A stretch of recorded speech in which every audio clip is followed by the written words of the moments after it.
This is Rolling to Die, episode 118. 118? 118.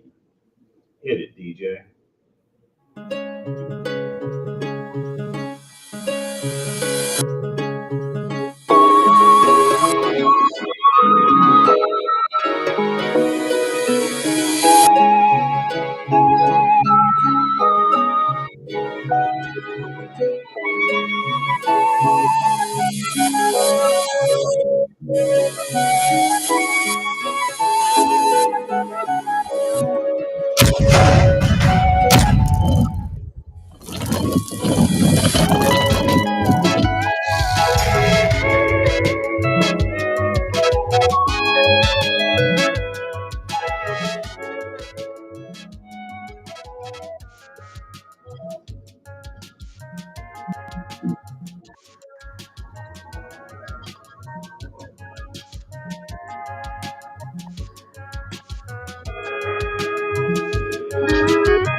It's a scream!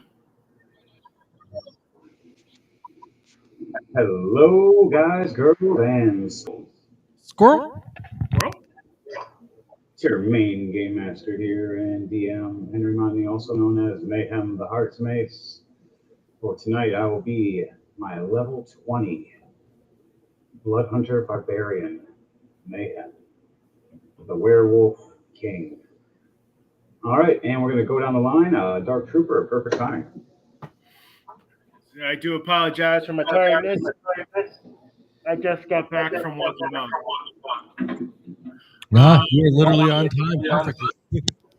Literally, you came in. Hello, my name is Dark Trooper. I'm coming from you live from a secret location on my couch. I will be playing Grismont, the Face Splitter. Everybody's favorite orc. So far, he is actually everybody's favorite orc. Donnie's going to be upset. His orc is not the famous one anymore.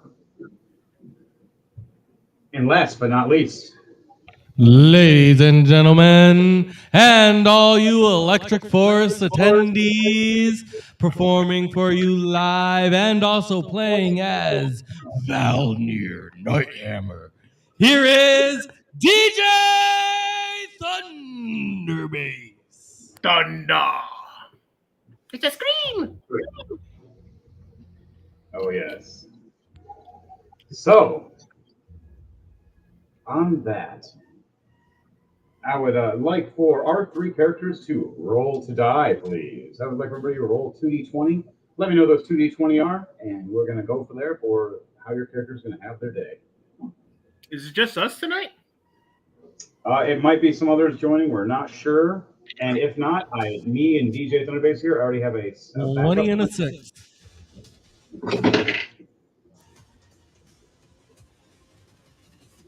And what did you get, Grismont? A 19 and a 17, 36. A 19 and a 17. Yep. And, 36. I got a 14 and a 9. 9? 9. So, How very German of you. right? That's also a critical role thing.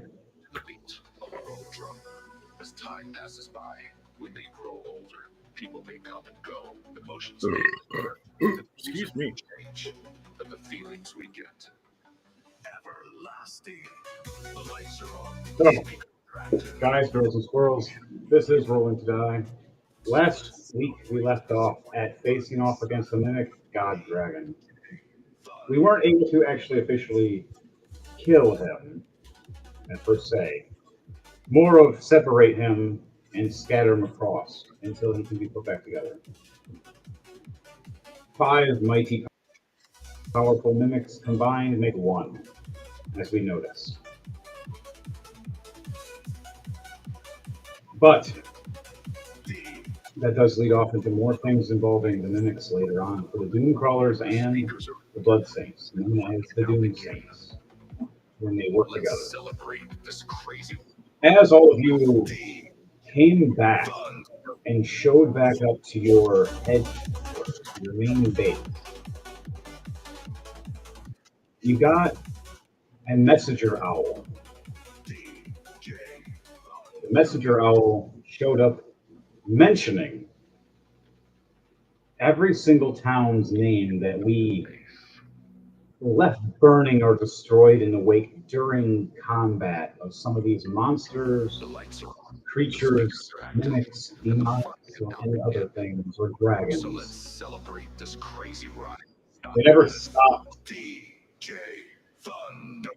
destroying things, you could say. The speaker Not always the best thing for us. now begin. So while we were doing that, This crazy we were asked in a letter by the towns and the kings, even my own kingdom for Mayhem Kingdom, to have some kind of PvP tournament. While most of us are all in a big bunch getting ready, some of us said we're going to take a different route, speakers are active, and the fun can now begin. as Mayhem stands there proudly with Edward Knight, not Edward Knight, sorry, with Valnir Nighthammer, and with Grismot. All 3 of us happen we are in a different area than the rest all leave. With 3 powerhouses that like to fight and get things. They like to do. If they were all together waiting.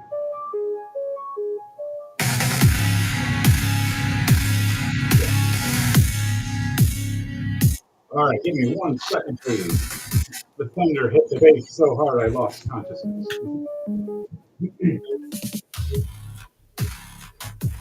Okay, so what is Grismot doing at this time, and what is Valnir doing at this time? As the rest of the squad left early to the PvP in a certain town. Valnir is still in the training room. All right, Good thing. Grismot is trying to figure out a costume for the show.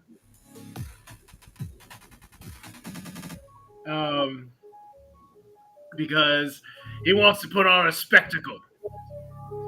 Because he wants the Cumberbund.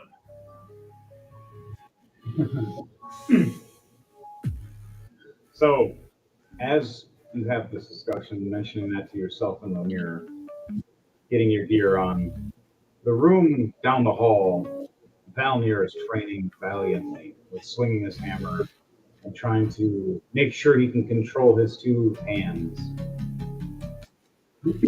His 2 cursed mage hands. Mayhem walks down the hallway. And as Mayhem walks down the hallway, he stops and looks over with a perception of 16. He's Grismot looking at himself while the door is cracked. Hey, green buddy, Grismot. What's with the blue? Who means it's lucky? So, you works blue is lucky. Interesting. Let's go grab Valnir. Probably training right now. Sounds like it. Everywhere else is quiet. Lunal said she was taking the rest of the crew to the tournament. I wonder why we were left behind. You want to follow Mayhem, or do you follow at your own pace? I'll follow you. All right, so you just head right out with the gear and stuff on that you have that you chose. You can explain what your garments and look like if you want. What you dressed up as for your look for the tournament. I kind of look like Macho Man Randy Savage with the tassel coat. I'm gonna keep my fancy hat though, because that's too fancy to put down. I got that guy. Yes. Took my goggles out from my aviary goggles out, put them on because they look like sunglasses. And of So course, you walk out like this. Orc Man Savage. Grismont Savage. There you go. Grismont Savage walking out right behind Mayhem as Mayhem looks over going, well, at least our colors will all be different so people will know the purple to the blue to the red. As you guys head to the training room, you hear Valnir. What are you training and doing at this time? I am just in there working on the stone mannequin with my hammer, working on my accuracy with throwing it. All right, so you're standing about, say, 20, 30 feet distance, tossing this hammer at different dummies of different heights to accurately hit. Yep. All right. Roll 2 dexterity checks for me for tossing the All hammer. right. And then after you do that, I want you to roll one last one as an attack.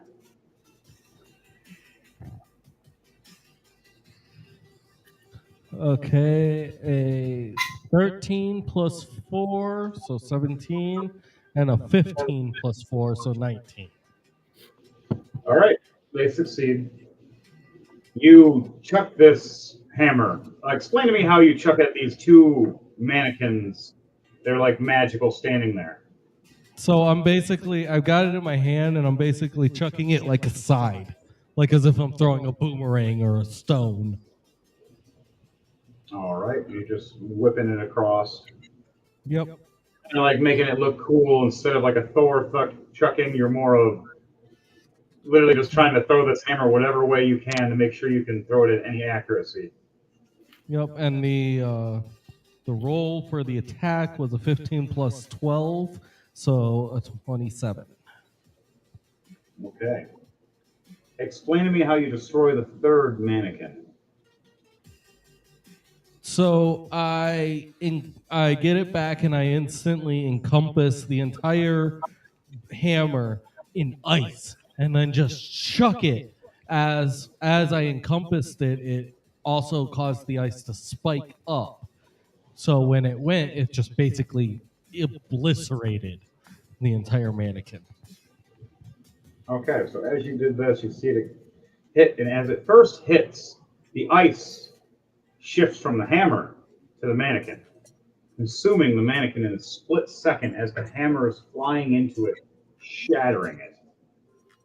You see the mannequin break as the hammer floats and almost hits Mayhem and Grismont right in the face, just stops right between both of us. We look at the hammer and see it floating and then fly right back at you, and you catch it within 30 feet.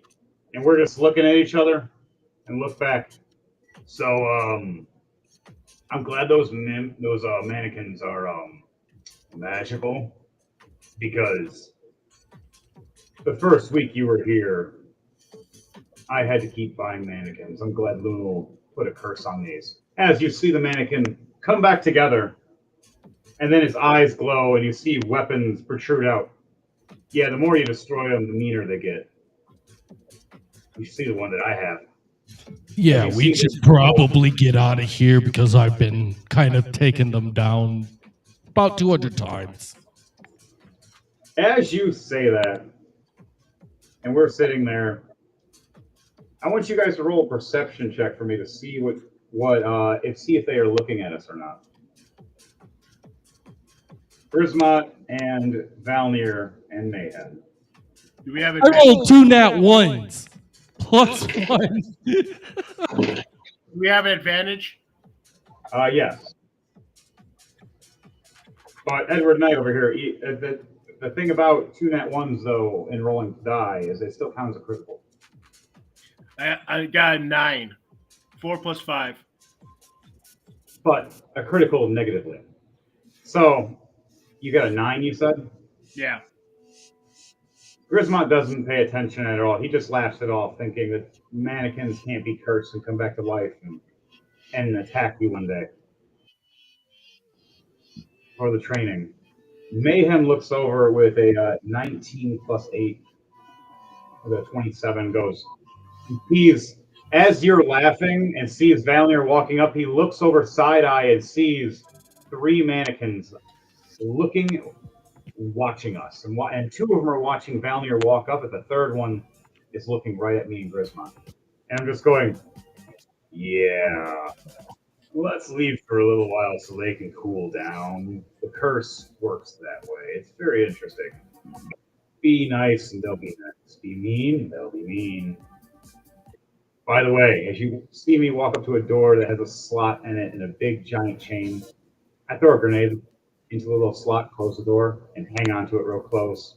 And you see the door go, and then the door starts getting hit really hard, and I'm going, my training dummy is almost ready.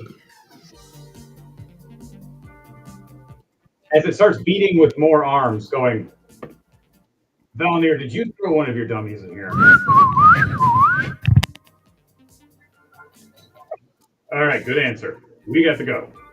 As we're walking, Valnir, you look at them last second as you're turned behind as all of us leave the room. As you look back to your shoulder and the door is getting ready to close, you see the eyes glowing. You see 3 sets of eyes glowing, staring. And then as you blink for a second, you see them getting closer and closer, and you close the door and you hear the door get hit. Oh, we might want to go. That is not something we want to mess with. Let's go! As Mayhem goes, yeah, so I know a fast route. We can go. As he grabs his gem and walks up to the portal, going, she said the name of the portal of the fighting tournament was it Nephilia or Nashilia? I don't remember. It could be Nakraka. Just go with that first one. Nashila, all right. As he goes and puts the crystal in, he pulls, as anybody here that is a Bruce Campbell fan, with Army of Darkness, you hear Mayhem going,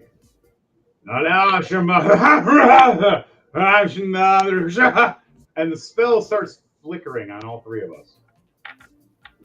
You see it going from purple to green and then flicker into like a black substance. Hey, are you sure you know what you're doing? That's all. Yeah. The name was. Grismont looks at Mayhem and goes, "That's not the words."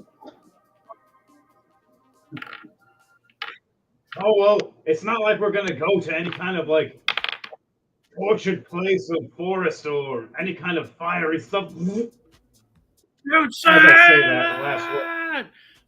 Oh. I would like for everybody here to roll a D100 for me, please. 2 D100? A D100, just one. Oh God, no.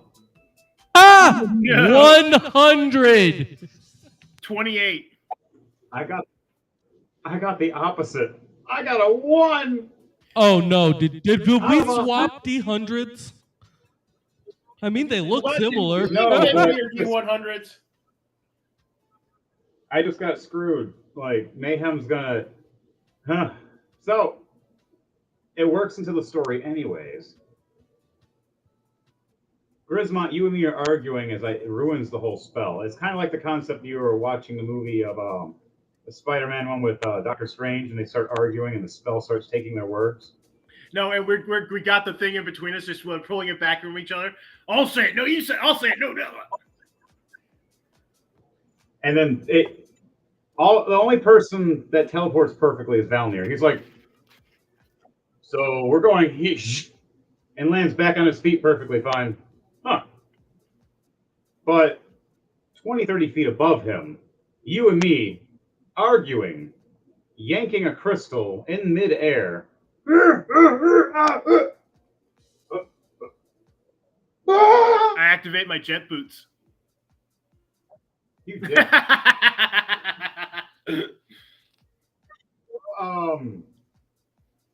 Roll a dexterity save or dexterity check for me with advantage to see if you're fast enough to activate it before you hit the ground. 15. Double 12 plus 3. Double 12. All right, that's critical. You ignite it right as we're falling. You let me have the crystal. They're like, here, you can have it. Ha, ha, ha! I see you fall. I see you flying. I'm going, wait, what? Ah! Now, Wait, does that here. mean that they're... Sorry, Mayhem. Looks like you're still the only flightless one. Yes, I am. Speaking of, right under you, you see a shadow getting bigger. And you look up and you see my big ass. I need you to do a dexterity check or dexterity save for me, please, and see if you can get out of the way in time. You do have advantage because you did roll nat 1 on your or nat 100. I mean, on your teleport. Mike, with the abilities I have, I also have advantage on it anyways. Well, there you go. That answers that question. I rolled 2 13s plus 10, 23. Nice. So you jump right out of the way, dodging perfectly. As I just cartoon slam right behind you. I'll roll damage in 1 second. I'm grabbing our guys. We land over here. Grismont is flying and laughing at me.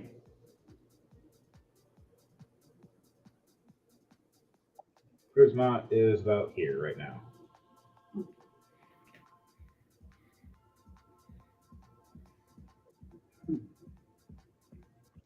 All right, you guys see your characters?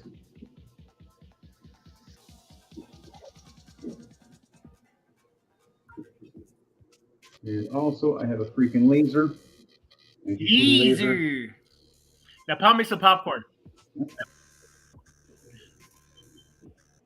Kind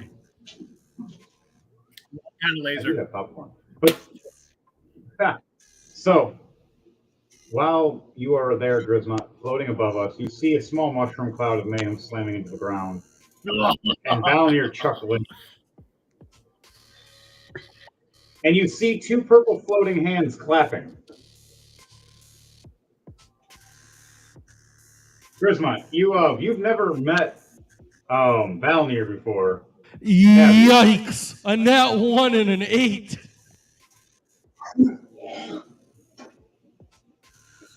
So Have fun, Grismont. by the way, Grismont, because you're a green orc, you don't see these hands, actually. You hear them. You do not see them because you cannot see purple, as these 2 hands are floating purple. No, and And they start you hear me up there going, oh, yeah.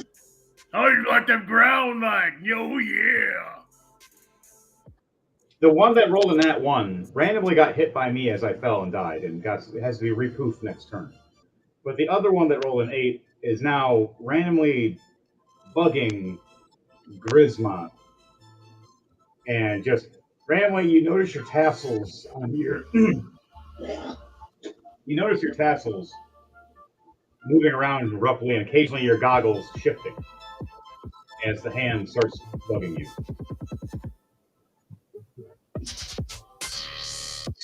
Yeah, that came out of nowhere. I was like dying for a second. So, give me 1 second, please.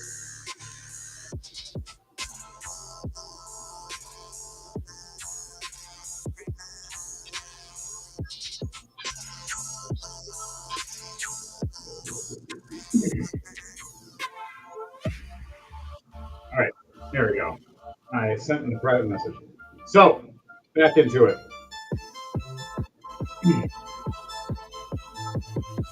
While we're at it, guys, girls, and squirrels.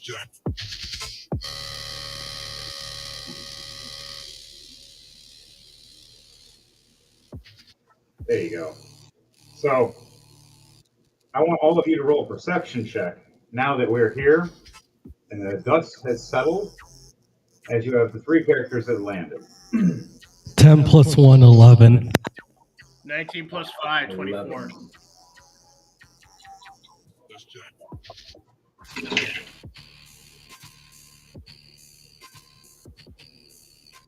I got an 8 with mine, so 11 plus 8, 19. So, for Valnir, you're more distracted by watching this hand float around Grismot, but Grismot's not paying it any attention, like he doesn't even see it. He doesn't know it's there. So you're more distracted by that. You do see stuff around you, but not much. But for Grismot and for Mayhem, you guys look over and you see steps of stone. You see grass around you and then a giant wooden structure. You look to your left and you hear water running, such as like a small waterfall flashing down. As you look to the left of that small waterfall, you see an exotic tree, not of normal vicinities, but more of crystal-esque. You look behind us, see stone and rock, high mountains, and trees burrowing away like there used to be something here, but Mother Nature took most of it back over. You even seen a few shrubberies. A shrubbery? Shrubbery. And we're accidentally promoting Coca-Cola. Oh, shit. So, that was funny. All right. As you look down, well, Grismont, you said yours over at 20, right? Yeah, it was 24. 19 plus 3. At the 24, No, 19. you look down and you see a sign of a certain language. And past it, you see strange structure, a little past the stone bridge. And giant walls that raise up. And you see steam with this giant building, like heat coming out. What do you say or do when you realize all this? I give my chin a scratch, my head, my noggin a scratch, my chin a stroke. I go, I have no idea what that structure is or what that stupid language is.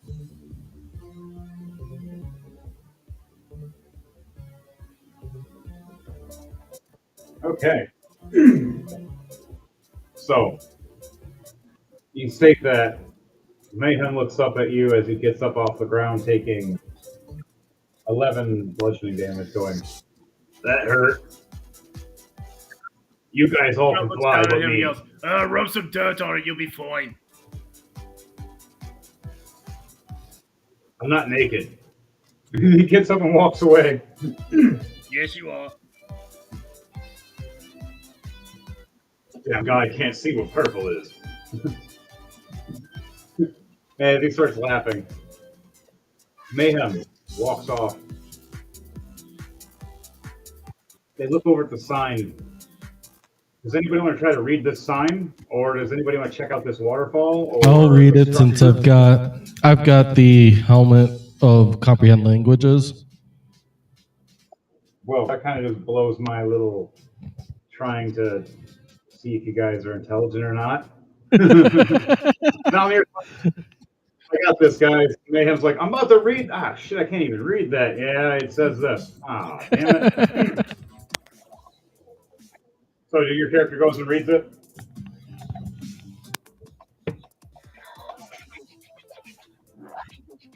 Valnir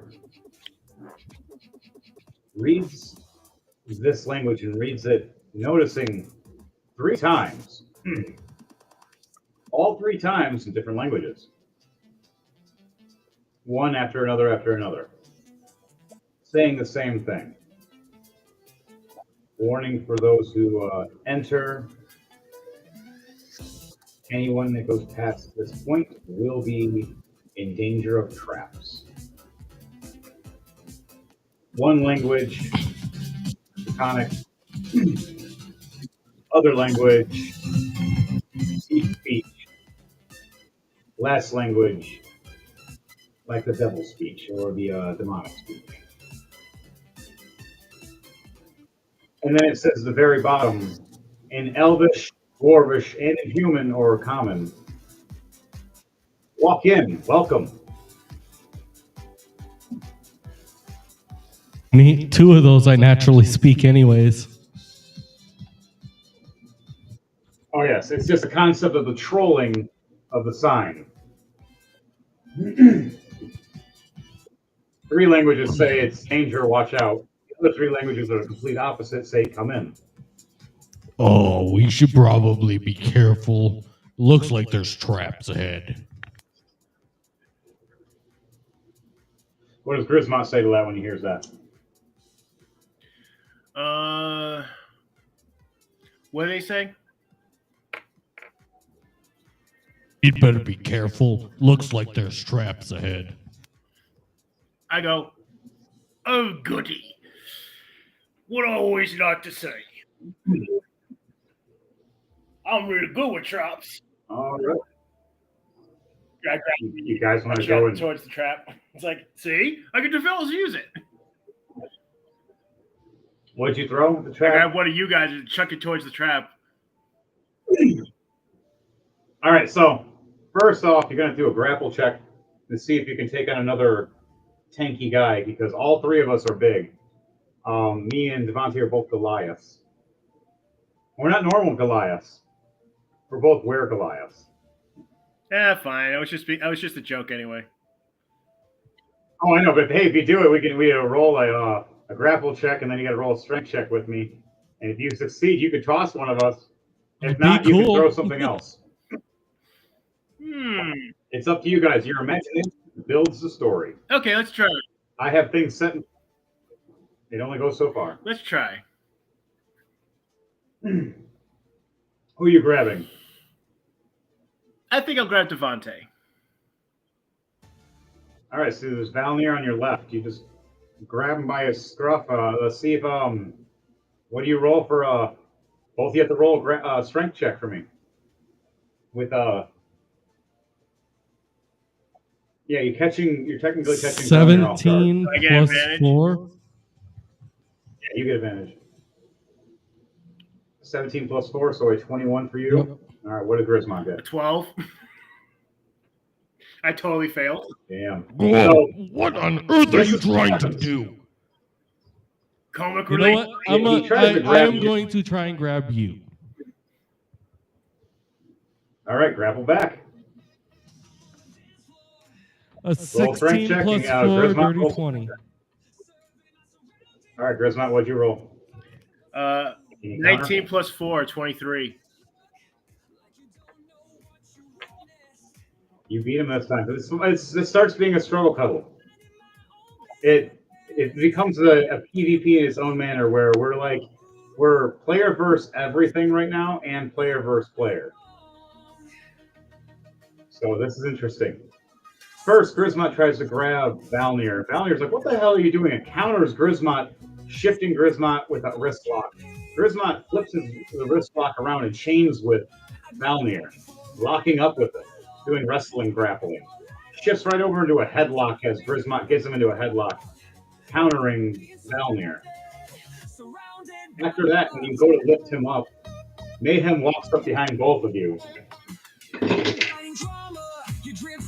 15 plus 5, 30, 20. And grapples under you.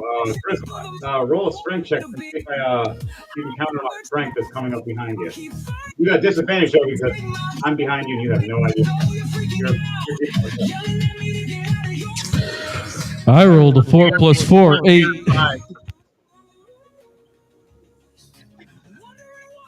So Mayhem gets irritated seeing you both struggling and wrestling with each other as he looks at both of you instead of just going for normal grapple. He runs and grabs both of your heads for a double bulldog. You know what a bulldog is. Yep. You're putting your head down to the ground, He right? runs. I grab both of you by your heads and I run off and jump and slam both your heads to the ground. But right when I slam both your heads to the ground, we go right past the sun. Right after we get past the sign and we think we're about to hit grass or ground.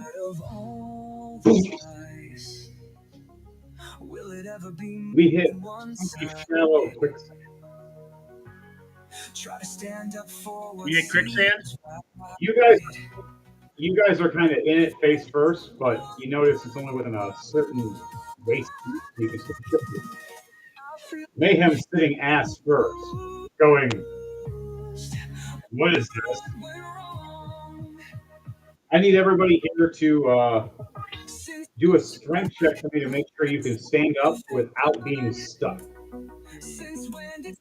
You all have disadvantage, by the way. Even I do. 14 plus 4, 18. Strength check, was it?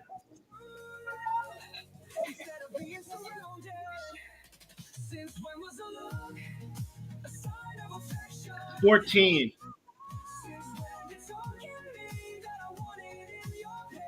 Okay. I do have a rope, by the way. That's great. Every one of us did succeed. As every one of us stands up, I had a 13 plus 5 as my disadvantage, so an 18. We're all standing waist deep in this, which usually is chest deep on normal people, but because all of us are above 6 foot for our characters, it's waist deep on us. You said you wanted to use a rope?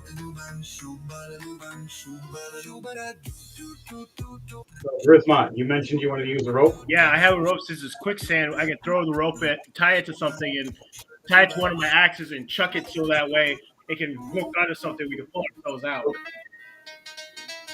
Now, with that, roll a perception check to see what you see to know. If not, you have your passive perception.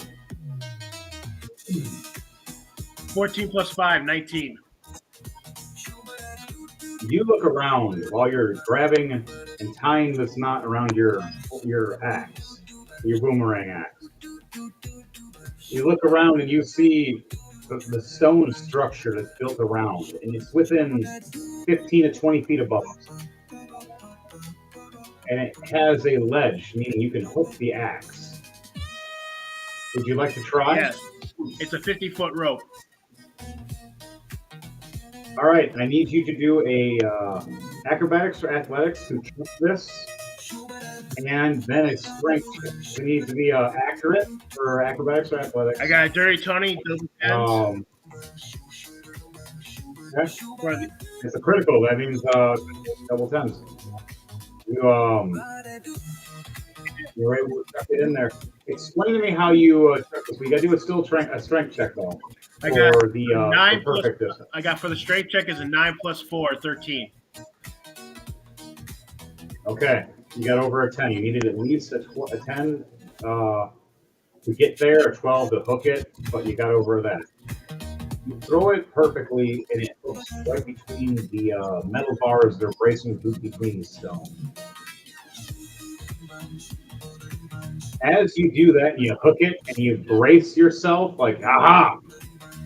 All three of our weight is a pressure plate. All of us sink slightly more by, say, 4 to 5 inches. You hear something ahead of us. And with your perception check that you rolled, you look ahead and see this kind of like a limestone spiked-looking cylinder drop down, spinning with spikes, in like a magical aura going around. Mayhem goes. I go, oh, and no, sees it. He goes, oh, boy, you stupid git! Grab the bloody rope. All right, Valnir, I need you to do a dexterity check. I need to do one as well. Grismont, you as well, and then we need to do a strength check together after. I gotta first see if me and Valnir succeed.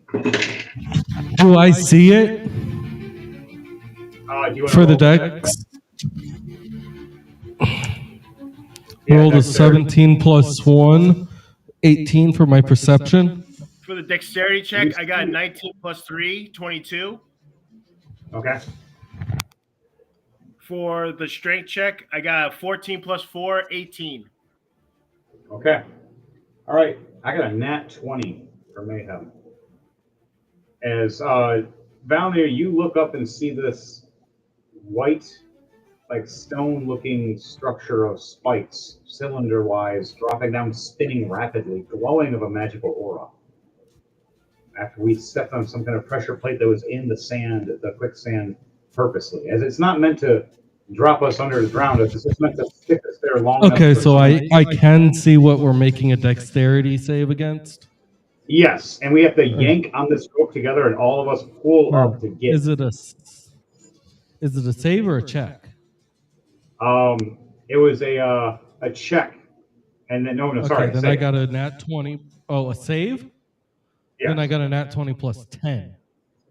Okay, that works. And I got a nat 20 as well. So both of us got that. Grismont, he did good too. Now all of us need to do a strength check to pull ourselves up in time to see if this thing doesn't roll over us going. I got 18, remember? For the strength check. All right, Grismont succeeds. Valnir, what'd you get? I got a 13 plus 4, 17. I got double 19s. I got a critical on top of it. So give me 1 second to show the animation. So all of us down here arguing. We end up over here stuck. Grismont throws a rope right here with his axe to hook. All of us drop for the pressure plate. This thing comes down, spinning rapidly and starts rolling at us. We all get out of time, and it just smashes right through, right as we just get up here in time. Nice. All of us collapse on the ground, right? It's like, oh, so that was Those who got close. nat 20s, and, the ones that got nat 20s, which is Mayhem and or got crits and whatnot too. Oh, and Valnir, they both land perfectly. Grismont, you land right on your back, going oh, and you just have your axe there, and you look over your side as you see us standing, and we're all looking over the bridge. You see this white stone-looking spiked cylinder runs right through the sand like it's nothing, and hits that sign, and just stops. And grinds, and then pulls back, grinds again, pulls back, grinds again, and then rolls back slowly and locks back in place. And then you see the sign flip back up, and you see the sand stuff start filling back up and looking like a normal ground again as the trap resets. And we witness this standing here as Grismont's laying there and starting to get back up, watching it too. Now that trap, I'm not joking, would have damn near killed us or messed us up severely. I set that thing purposely and I rolled my special death die. Good thing that we all rolled well. Yes, I lucked out on that one. This is rolling to die.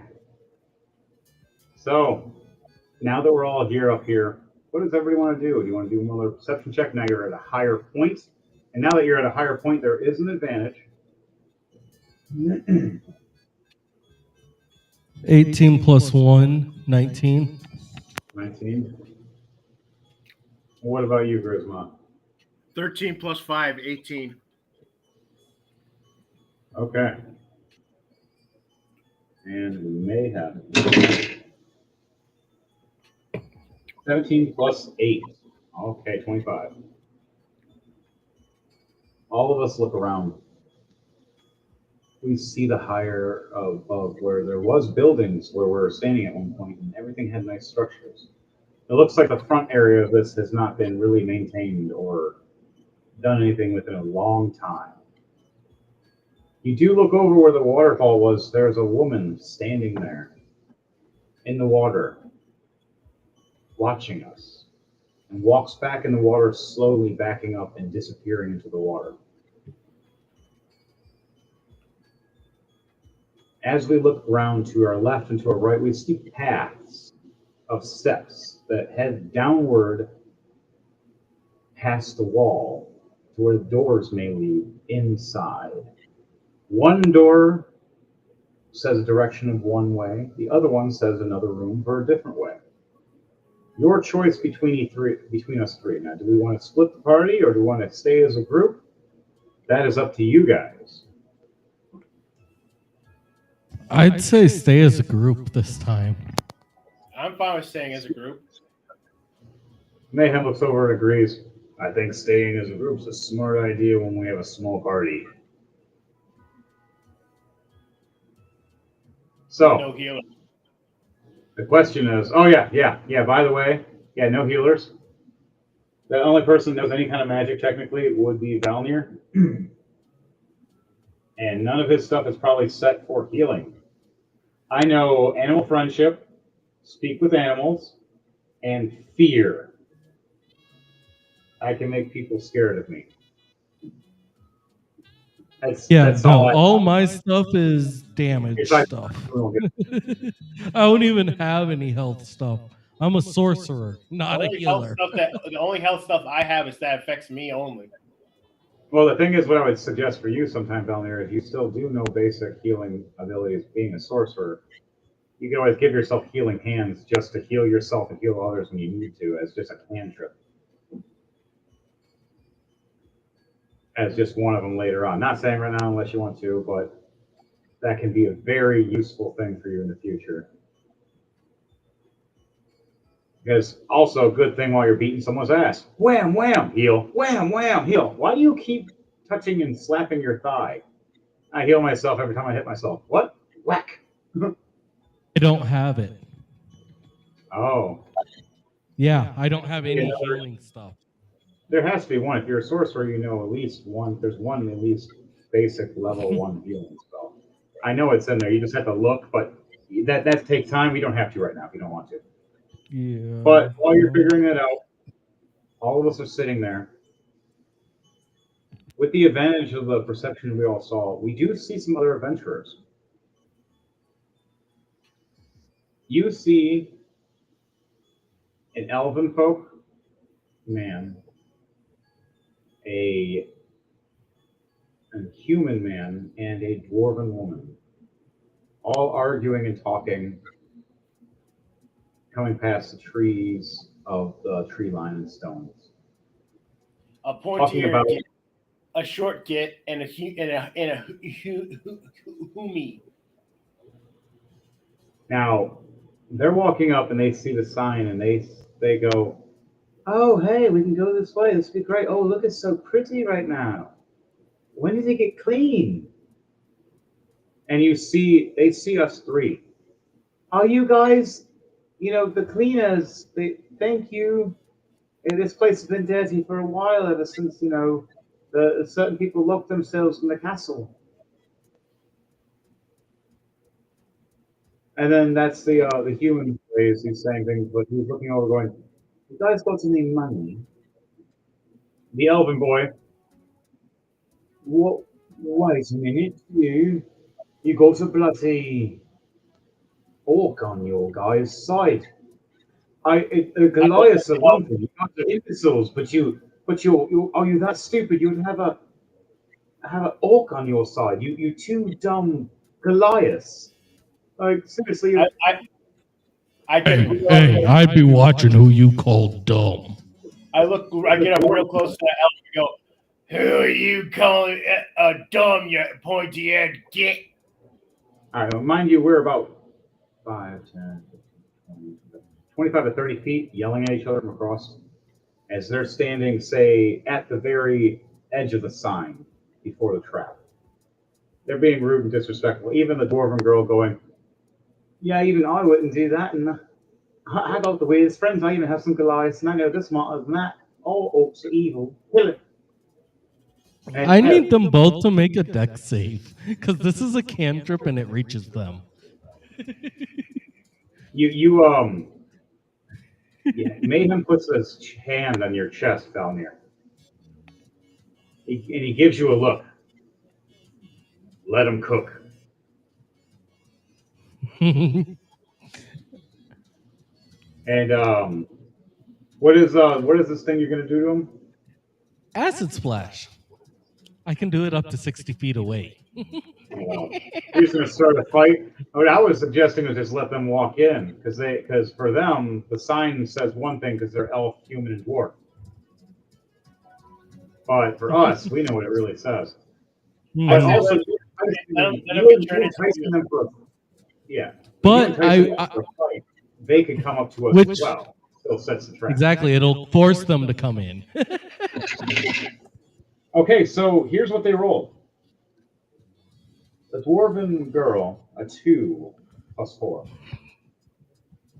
The elvish man, a 4 + 4, 8. And the human teenager, a 5 + 4. All failures. You are all taking 18 points of acid damage. Explain to me how it looks as you drop acid on these guys. So I basically just hold my I basically just hold my hands up and I'm like, I'd be careful who you be calling idiot. We got the high ground. Mayhem says, idiots can't cast spells. And they go, I can cast spells. And then right when they say that, they look up. So can I. And that's when the acid splash hits. The one person that's trying to react, let's see if she can react. And nope. Sorry, the elf. The elf boy, he tries to react fast enough for a counter spell, but it was too slow. They all get hit and scream in pain. Oh, you're going to regret that? Yeah, you are. I'm going to fry his balls with my hammer. As you see her hammer Hey, ignite I got a hammer flames. as well. All right, so you see these 3 people get ready for battle. So she pulls out her hammer and ignites some flames. Her shield lights up with the sun. You see the elf pull out a staff and a dagger. And you see a staff glow and his dagger glow of a greenish aura. You see the human male pull out a sword, like a 2-handed claymore. That's a little too big for him, as you notice he's trying to swing it. And they look back going, should we charge them? Or should we attack from a distance? And you hear the dwarven girl going, I want to hit them now. I'm going. I don't care. Come with me. And the sorcerer himself goes, I'll stab that sorcerer myself. As they all run right past the sign. You guys want to say anything as they run past the sign, or you just want to watch? I'm gonna just watch.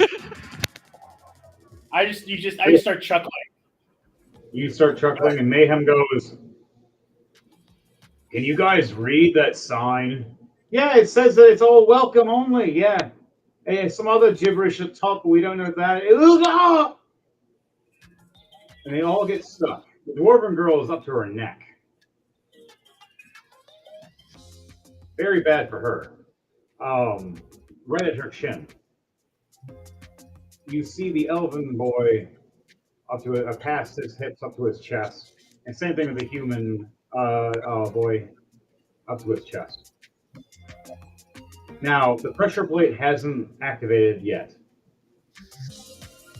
Do you guys want to help out with that in some kind of formality? Make a con save. For who? All of them? Uh-huh. What are you doing with this one? This is shatter. Oh. Nat 1. Oh!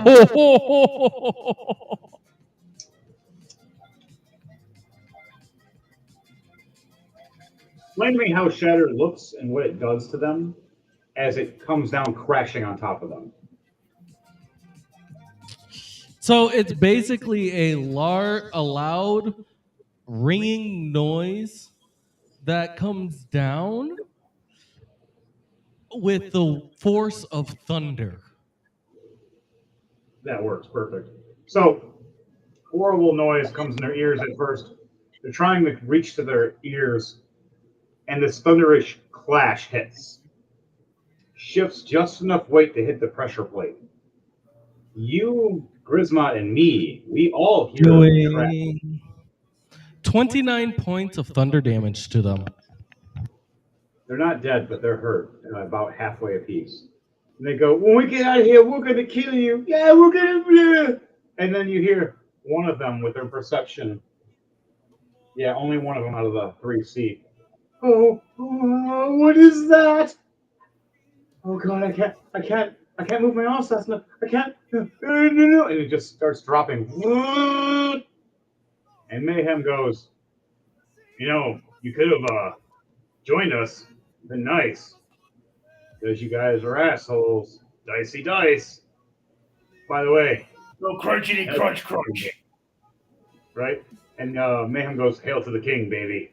And it just rolls over them and they start screaming and you see blood. And that whole white cylinder turns red.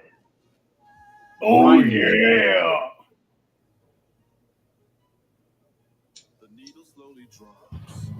Well, that was entertaining. Then Grisma goes, oh, yeah. You just got crushed. Oh, Macho Man's way. As you say that, you see that cylinder stop. You see the sand covered in blood and whatever else that it grinded it into. Their magical weapons and aura and essence somehow even shattered or destroyed themselves, as this cylinder was meant to dispel and destroy anything that it hits. Even magical items would be destroyed by this.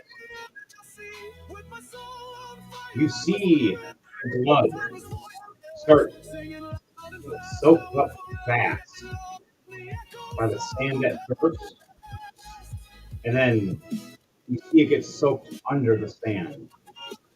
And you all hear a deep voice. More. Give me more blood. More. I'll reward those who give me more blood. You hear chuckling from Mayhem going, blood for blood god, blood for blood god, blood for blood god, blood for blood god. As everything starts shaking around all of us. Like it's doing right And now. Mayhem looks over going, oops, I mean, blood for blood.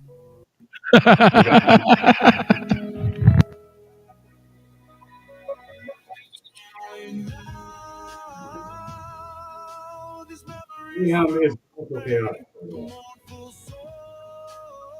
So, I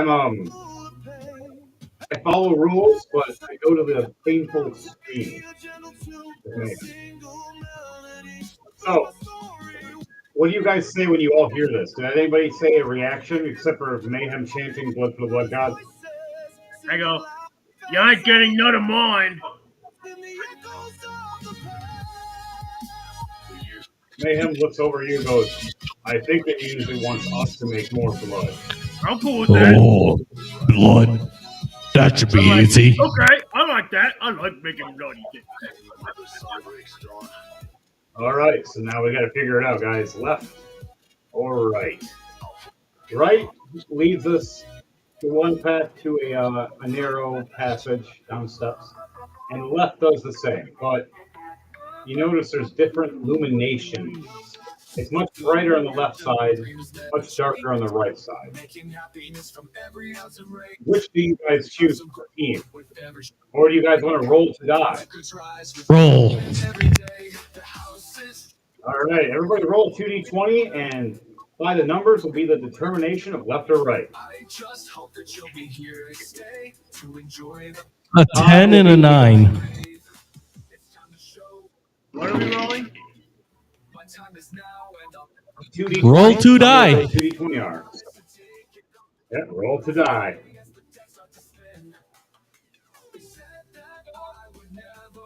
Four, 6, 10.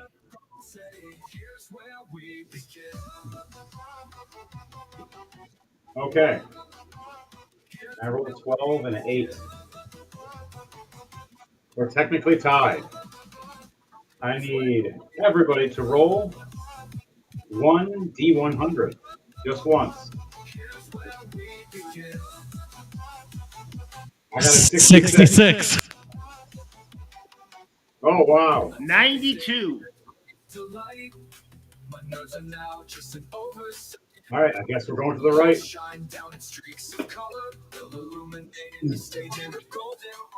So, we shift down. All right, Valnir, roll for your hands while we're at it. Heavy fog and the stage now comes to life as we begin an energetic night. It's time to show what I can 2 11s. My time is now and I'll never lose. I close my eyes. Okay, they will listen to you, but they have because it's a critical, because you rolled 2 11s, they will listen to you. Okay. All three of us went to the door. Now, do you guys just want to check the door? Do you want to try to open the door? Do you want to see if it's magical? Do you want to see if it's trapped? You guys just want to walk in? It's up to your guys and your intelligence of your characters as well, remember. Mayhem walks up going, I don't have magical means, so let me know, Valnir. My abilities are different. Like, the one thing I'm going to do is I'm going to sense by sniffing and using the werewolf senses to see if I sense or smell anything.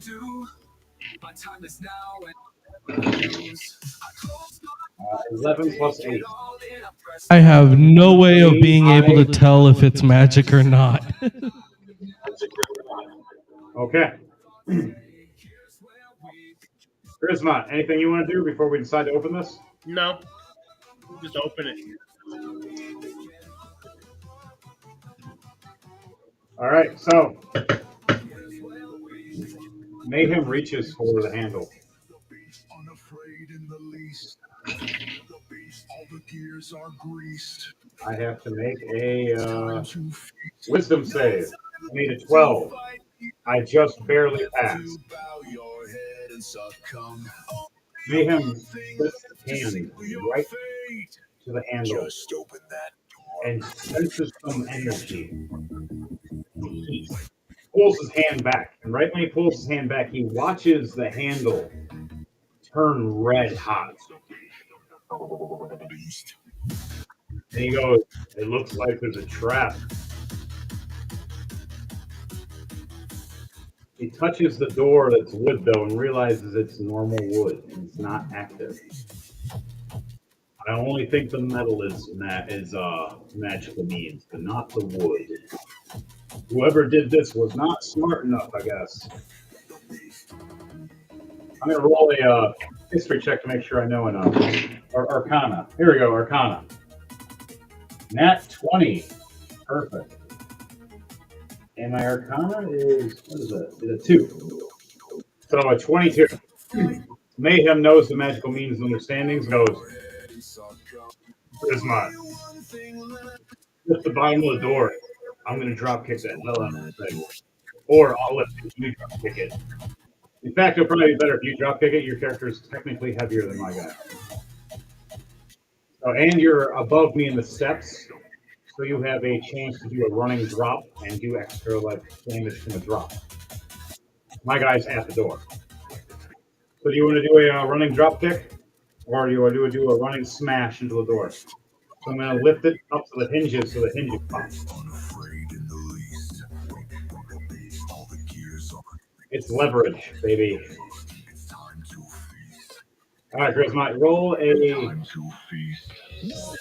either acrobatics or athletics to see if you're going to jump and drop kick it or you're going to run and smash into it. A melody that strikes deep within the soul until that bass sends us into. I'm going to shoulder check it. All right, just going to run in and shoulder smash this thing. 4 plus 10, 12, 14.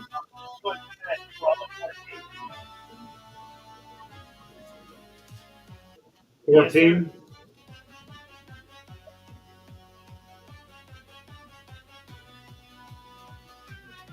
You run and smash into the door.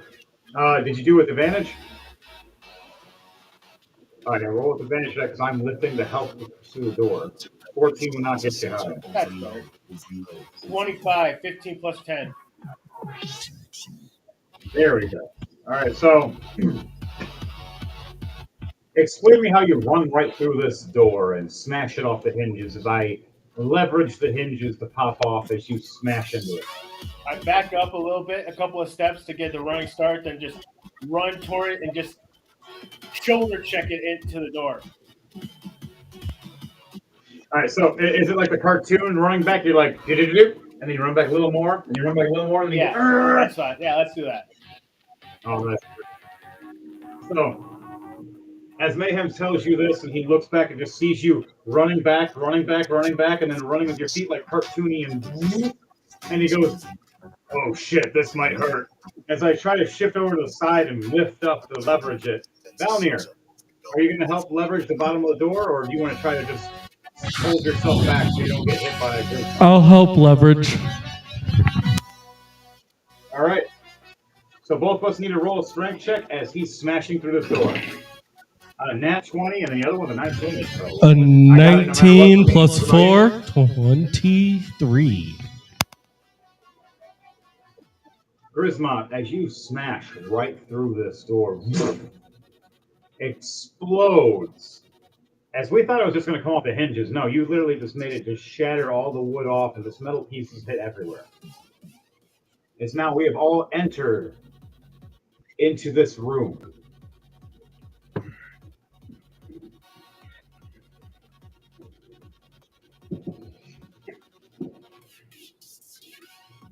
Door smashes and flies right off the hinges, hitting the ground. We're standing here. Grismont, you're right about here. Edward Knight, your hands just floating around right now, listening to whatever you want to say. And what are you guys going to do? That bass sends us into overload.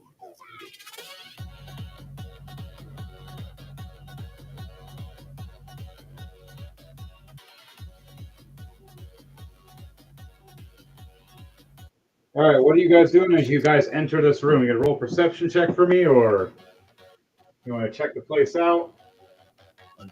I got 19 plus 1, dirty 20 for perception. I got 12 plus 5, 17 for perception. 17. Okay.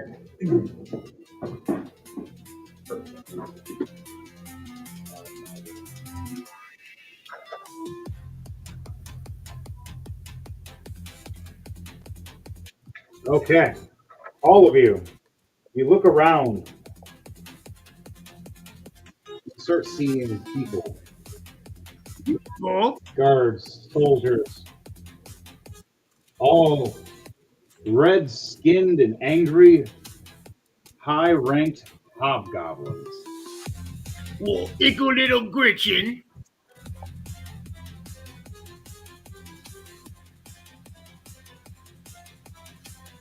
And boy, howdy, are they angry. Yeah, we just destroyed their door. Yeah, it scared the hell out of them, too. Grismont looks at them and like, I picked bigger things out of my teeth than you. Bring it, you little shits. You little suckers. All right.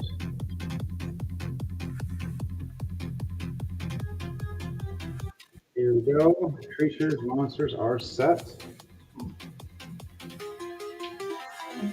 All right, guys. You open the door. You see all these creatures and monsters. Even something coming out of the lava.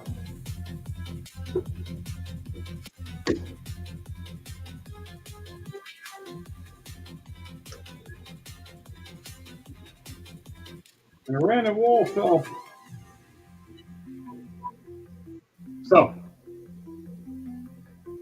break through the door. Orc smashes through and looks around all smiling. And then you guys look up and see several high-ranked hobgoblins.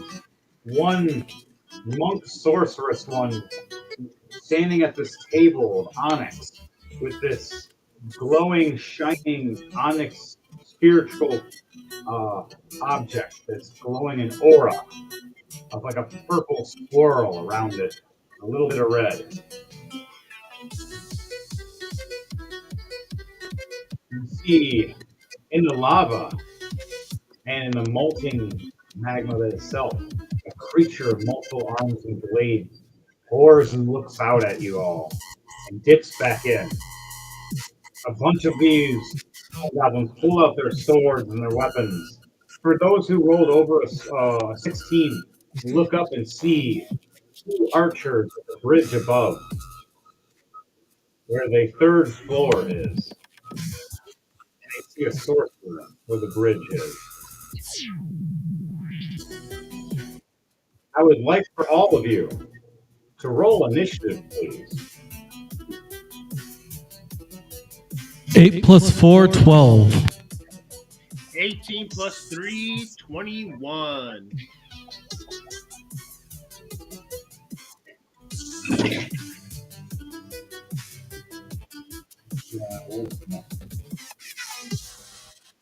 Initiative. Oh, that's just covering it. I got +5 to my initiative. Okay. 12 plus 5, 17. All right, so before we start our initiative, what's the first thing you guys say and do?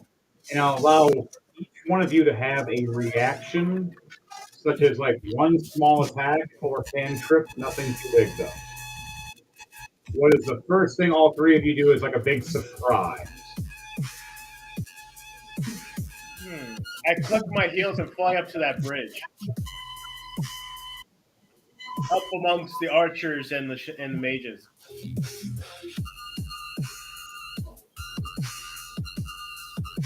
I'm gonna transform.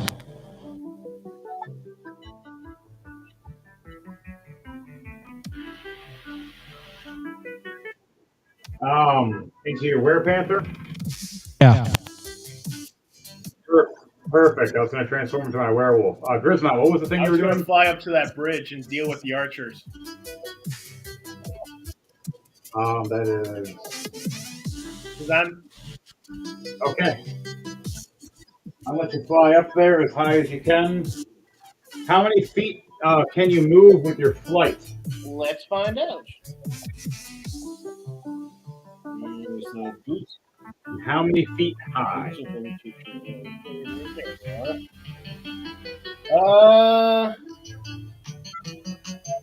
Doesn't say. While you wear these boots, you can cast levitation on yourself. That's all it says. All right, so it goes by your normal movement. What is your normal movement speed? Movement. Where's the movement?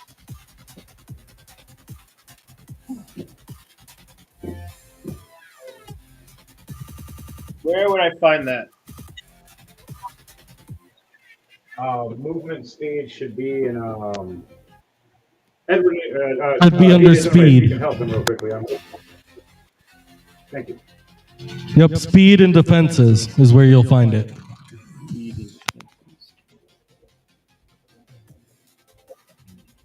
I can walk 40 feet. All right, so you can fly at 40 feet. How far away? Unless you're carrying.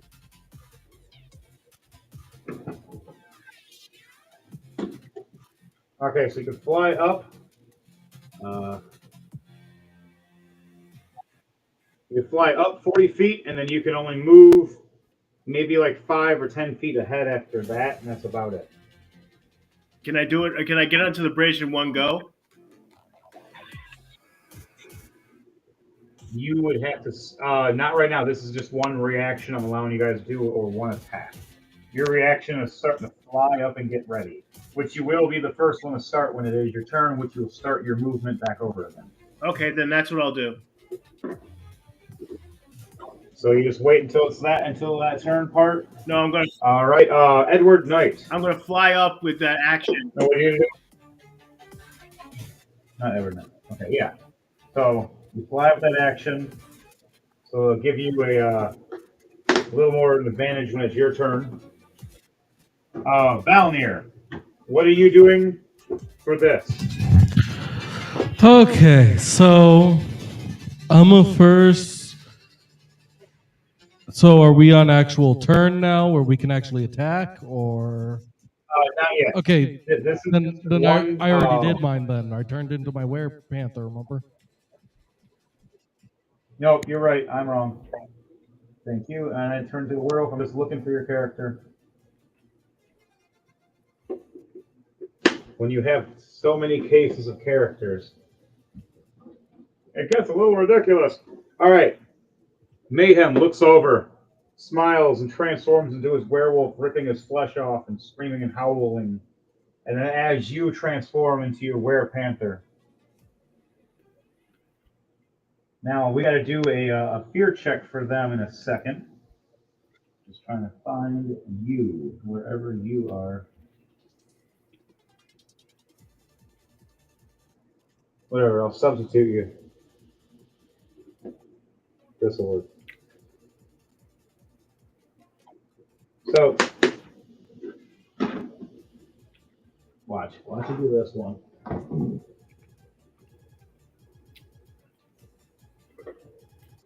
think I found you.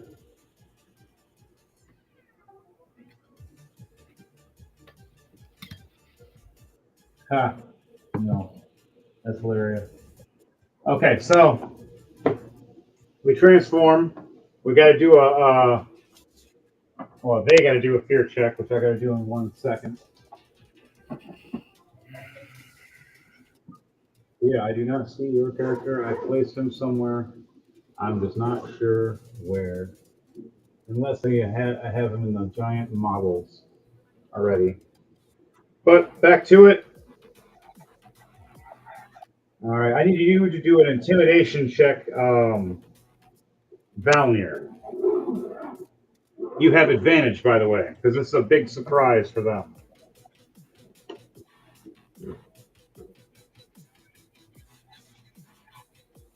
$18. Okay. All right, Mayhem got a 19. Hey, look, there you are. I should have just looked over here the whole time.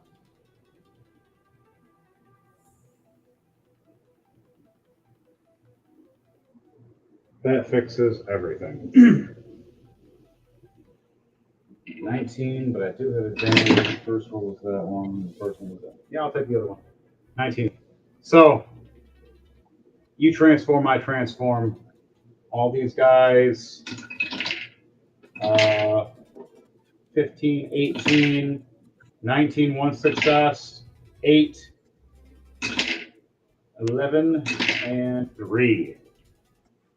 2 succeed, all the rest fail for fear checks, so they're all scared of us except for the monk sorceress, and then the one guy in the back. That's the demon creature that's in the lava right now. All right, so to the top, Grismont, what are you doing? As you're flying in the air now, you have your full speed back. You can move up to 40 feet with your flight, or double your speed, but you only get 1 attack. I'm gonna fly over to that bridge with all the goblin archers. Okay. Right as you're flying up, you hear the commander saying, "Kill them!"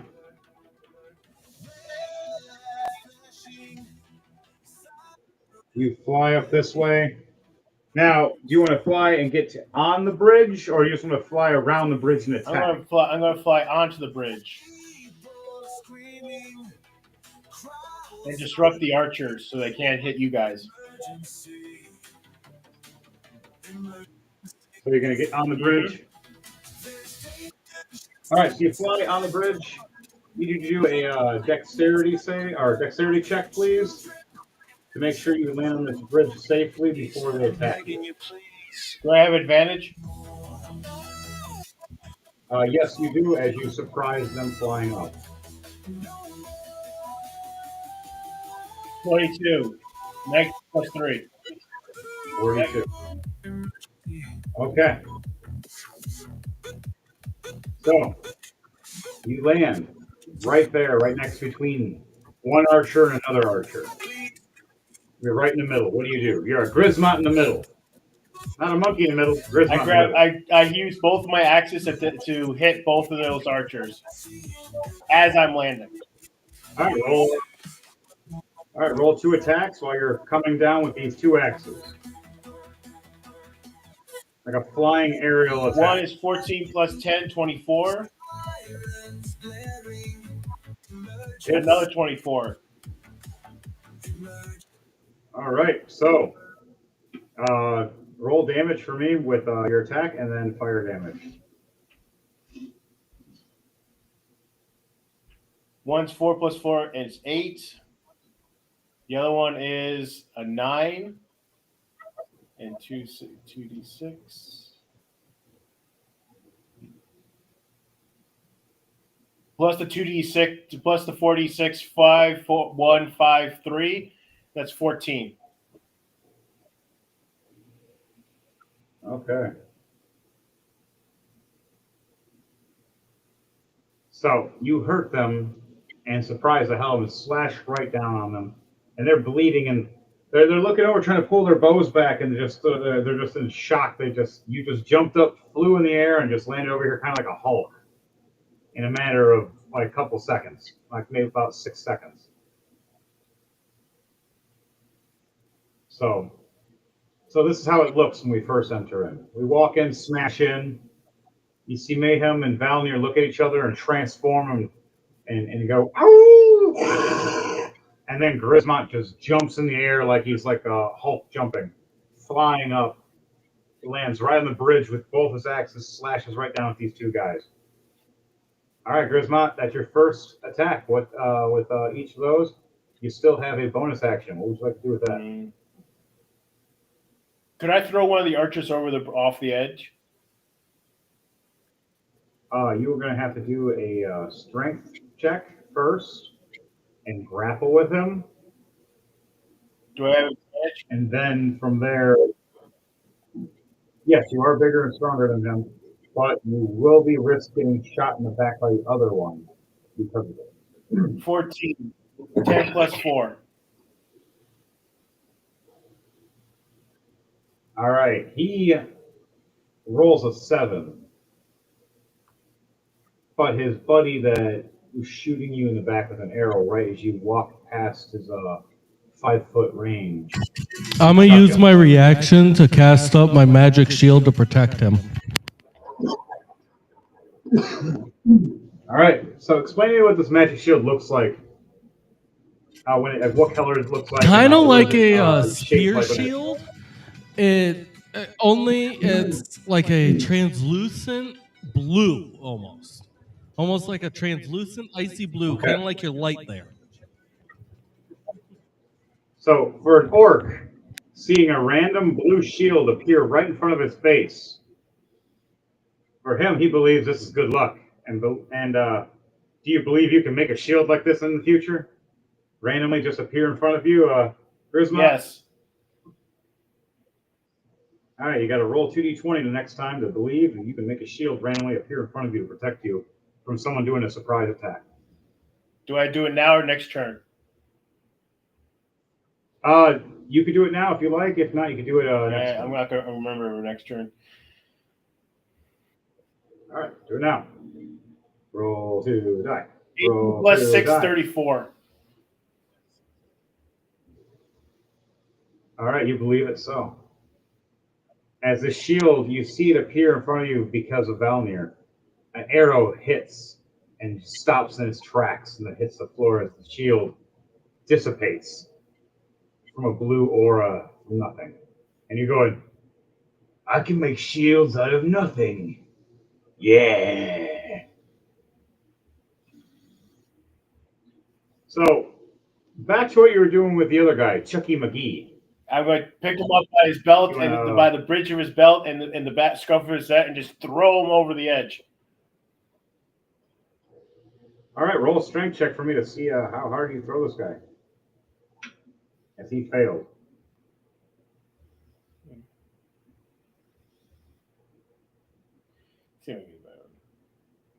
I got a 5 6 plus 4, 10.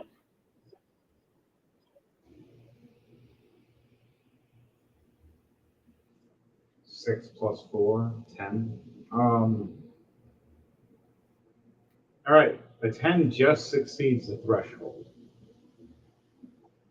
You pick him up, grab him by his belt, and you chuck him right over. Now I got to see if he can do something about that with his reaction before he falls to his death. A 4 plus 4, 18. So as you chuck him off, and he starts falling and plummeting to right to where the either the solid floor is or the hot magma or molten steel and everything, he pulls out his bow and arrow with the rope attached to it and fires it, hooking to the bridge and swinging under it. Wow, 18 plus 4, 22, and swings up behind, back around, right next to you. But maybe about 5 feet away now, and smiles. You guys are fighting elite goblins. These are hobgoblins. They're a little smarter. Oh, you almost did kill him, depending on his rolls. So, Grisma, that was the last thing you can do. Is what do you say when you see this I happen? go, "Rrrr, cheeky gay, aren't you?"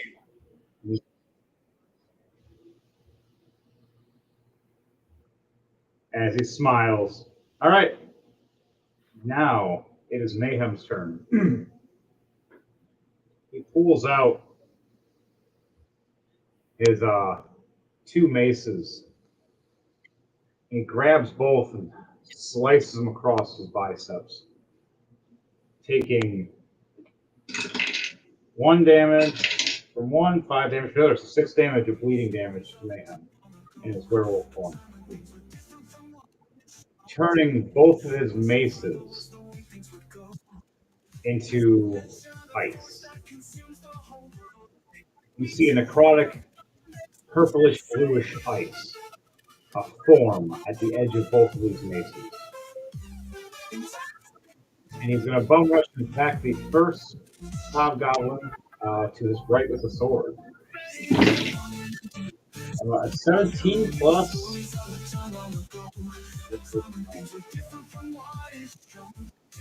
12. Yeah, I hit. 29. So,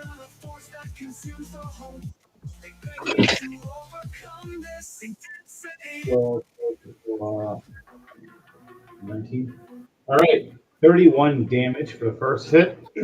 Second hit, 20 damage. And the ice, 1 and 3. Mayhem's bonus action. Well, he already did. This turn's done. Valnir, it is now your turn. You're Werepanther. What do you do? And remember, everybody, to like, share, and subscribe to Rolling the Die. So, is there anything near me? About 15 feet away, you have a hobgoblin soldier with a katana. And then about 20 feet away is a creature in the lava. Mayhem just went after the other hobgoblin that is about 35 feet away from him. And Grismot is now bridge, trying to play the hobgoblin. Okay, so you said there was one in the lava and one where? Where's the Okay. one that is 15 feet away?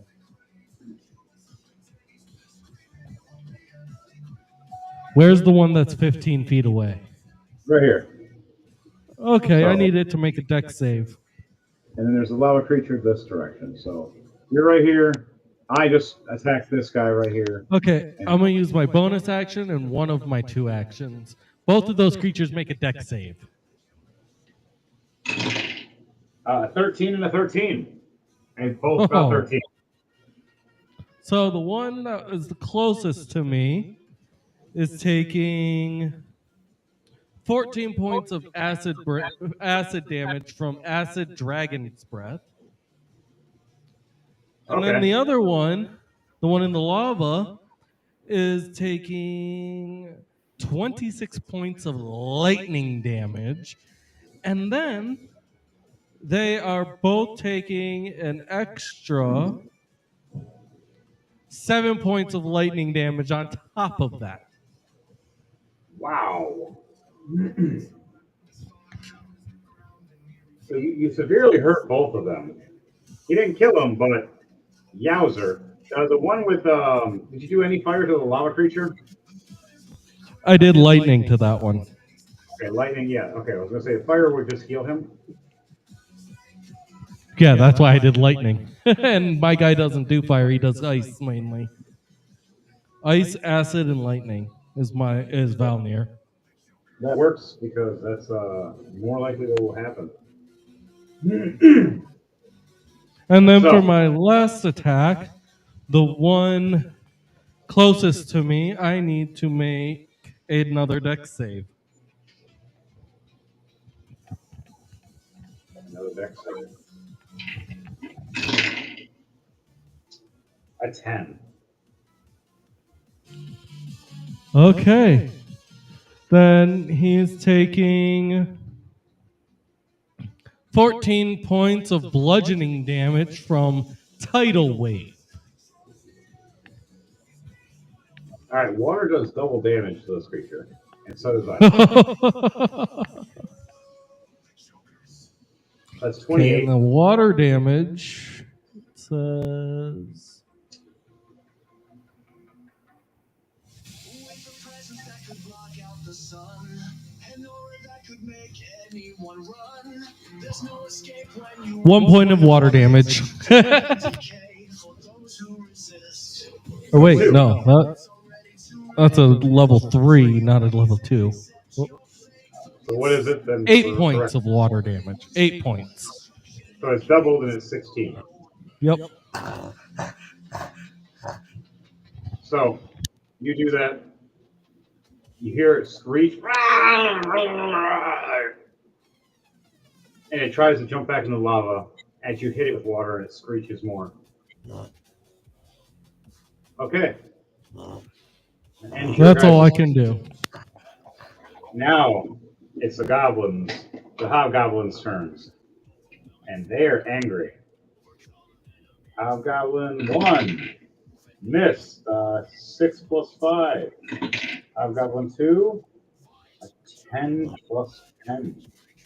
That's a hit. What is it? Does a dirty 20 hit you, Valnir? No. Come on. 2 plus 10, 12, nothing hits. 18 doesn't hit. All right, Grismont. Let's see with you if you get hit. 18. Does an 18 hit?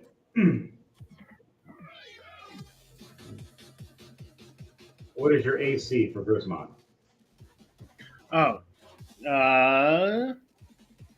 it is 18. You will never out. All right. He just hits you as an arrow hits your shoulder, giving you 8 damage of piercing damage to you. The second shot misses completely. The other one, he tries to throw you off because you try to do it to him. But he only rolls an 8 for his strength. I need you to roll strength and see if you can outpower him. Roll a strength save for me. I'm sorry, a strength check for me with advantage for Grismont. 17. 13 plus 4.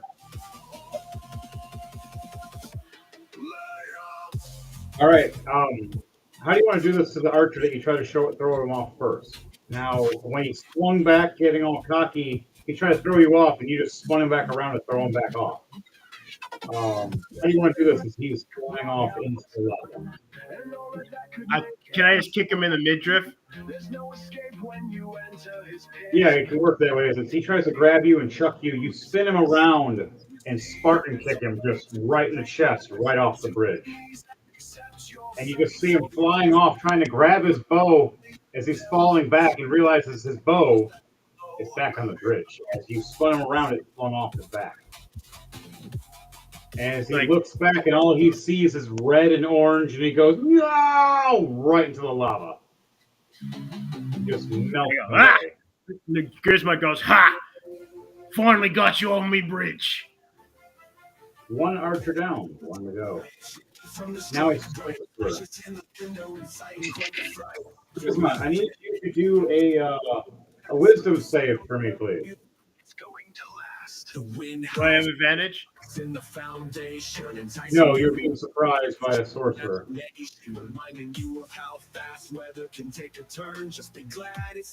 I got a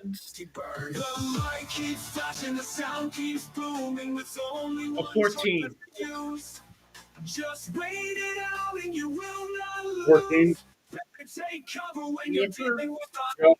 Barely passed. You needed at least a 14. As you hear whispers in your head telling you to jump. Jump doom is the man you off. Make yourself feel up. It goes away and you hear and it just run by hearing over and over again. And then the sorcerer shakes his head and looks at you and goes, how do you function? I'm an orc, you so can get. All right, I know. He looks at you and goes, I must dissect you to find out how you work. I'll dissect you first. He tries to do a fire bolt, but he misses with an 8. But yeah, nothing happens. All right, the monk sorceress. Valnir, I need you to do a wisdom save for me, please. What do you want me to do? 16 plus 1, 17. You succeed, and you needed a 16. You hear a voice in your head.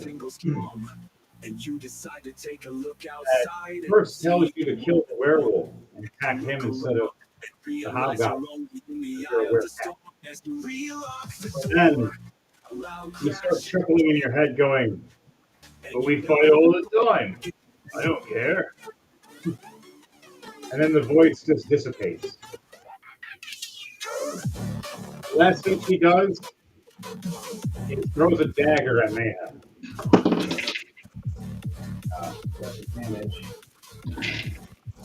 She misses completely.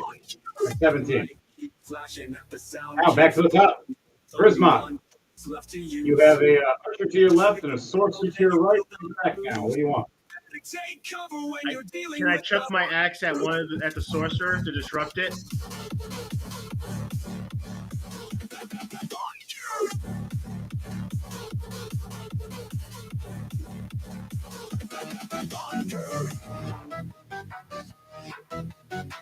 Roll an attack for me with your axe.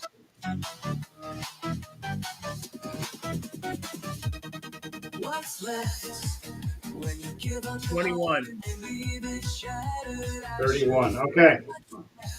Explain to me how this axe looks as you chuck it at the sorcerer and move and hit his staff, making him drop his staff. Who is it that you need to me? Explain how it looks. Or do you want me to do it? You do it. All right, so you look over and you've seen the one hobgoblin burning. You chuckle and laugh, and you look over at the other archer stepping back, fiddling with his arrow, scared.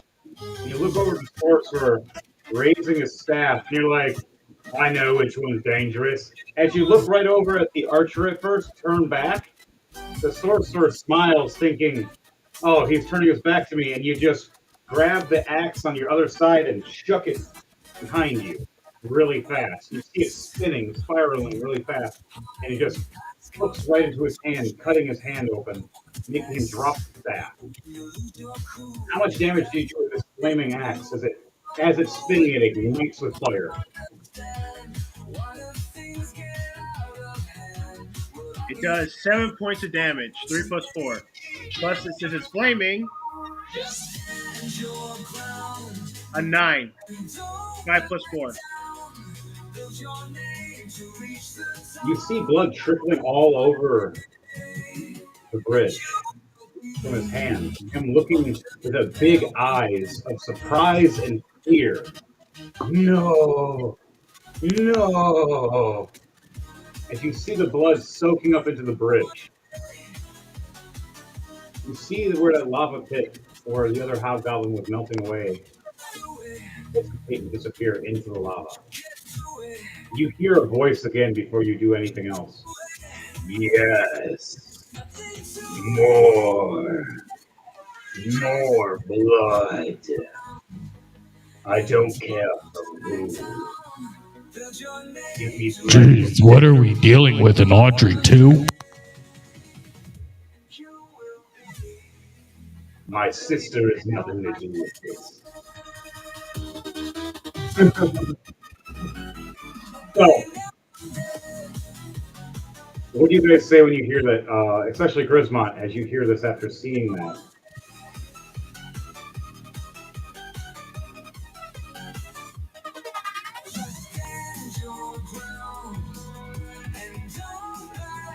Grismont, what do you say? After hearing it, say it once more blood, and you see the sorcerer freaking out, he's bleeding onto the bridge, and the bridge is soaking up the blood. I go, have as much as you want, mate. I like this one. As you hear, I like this one, Grismont. You gain a demonic bless, you could say. All right, so you gain an extra dice, a plus D4. Every time you roll for an attack or evade anything else right now, you get an extra plus D4 for your dice. So you have a chance of being passed if you need to. But instead of rolling a normal flow of bless, it's going to red. As the blood gods have blessed you. So bleeding damage is double damage, by the way, now. I'm going to go to everybody. The more you make someone bleed, the more damage it does. So, what's that other attack? You still have one more attack? You still have bonus action. I'll pull the bonus action. I go after the archer. I go after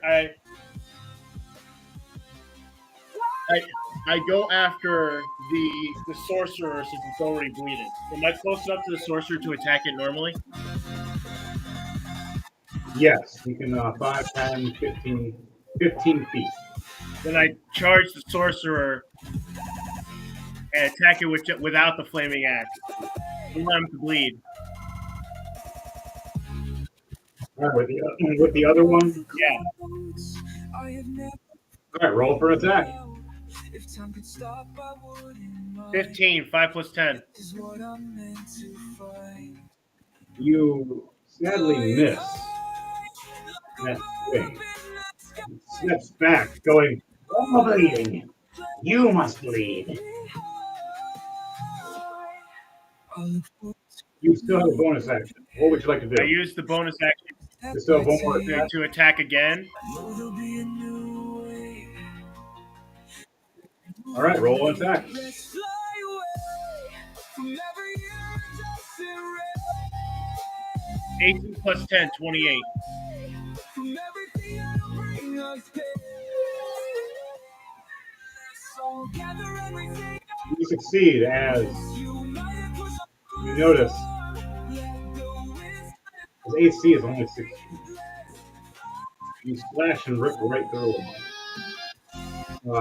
dropping more blood all over the place with these axes that they bleed and burn. Roll that damage for me, please. And while you do that, it's double for the bleeding for the slashing damage. 2 plus 4, 6. Slashing That's and 12. piercing- Yeah, slashing and piercing is going to be extra. But that goes for your enemies too. How much damage are you You doing? got 6 with the Plus the normal fire damage, plus the 12, plus the extra is 12. Okay.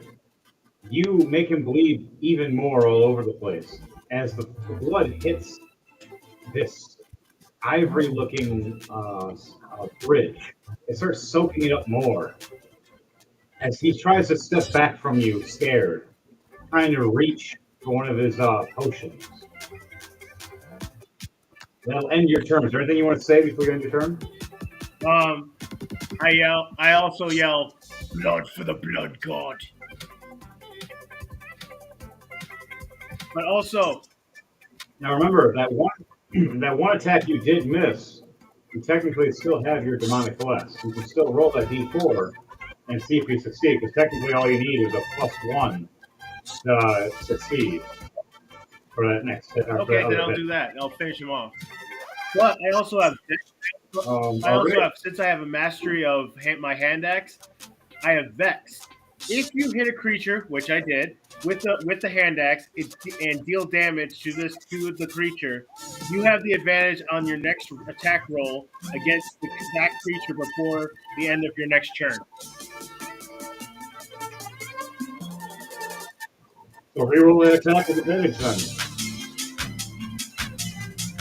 I got 1. So you did. That's all you needed. You had a 15 with a +1. With a 16. His AC is 16. So, how do you want to do this? Because he only had 2 hit points. I grab his face with my free hand, pick him up, and just slice his head off with the axe. As you pick him up, you see his feet squiggling, and he's like, no, not to the god, not to the blood god, no. And you grab and you just, his body hits the ground. And as it hits the ground, you see it not hit like a thud, but right when it hits this ivory ground, it explodes into like a splash of blood and just instantly soaks up. And what's left is the head, as you're holding it. Mind you, the head is still alive 10 to 15 seconds. As he's blinking at you, going, it consumed everything of me. All that's left is my head. Let me die in peace. Please don't put me on this pillow. I didn't. Oh, and Grisma goes, I don't care. Just chucks it over his shoulder. Right as you chuck it over your shoulder, you hear him go, no! Slowly spinning and hitting as the countdown of his life is maybe 10 seconds left. Bounces and hits right as it hits the ivory platform of the bridge. It just explodes into water or into blood. And the other hobgoblin freaks, not knowing that cultist symbol he has tattooed on him means he'll sacrifice himself the second he dies instantly to the blood god. They don't get a death save. They just die. And get consumed by him. Enough will get the favor of them, and not enough will bring him to want to eat you. So far, you're gaining his favor. Fact. All right, Grismont, your turn is done. I will move some of the board pieces and other things. Grisma, you landed here. You checked this guy. No, not this guy. You checked this guy off. He fell into the lava and died. You ran over to him. You bitch slapped the hell out of him. Also, you wanted to roll a perception check for me as well. Notice where the sorcerer was at.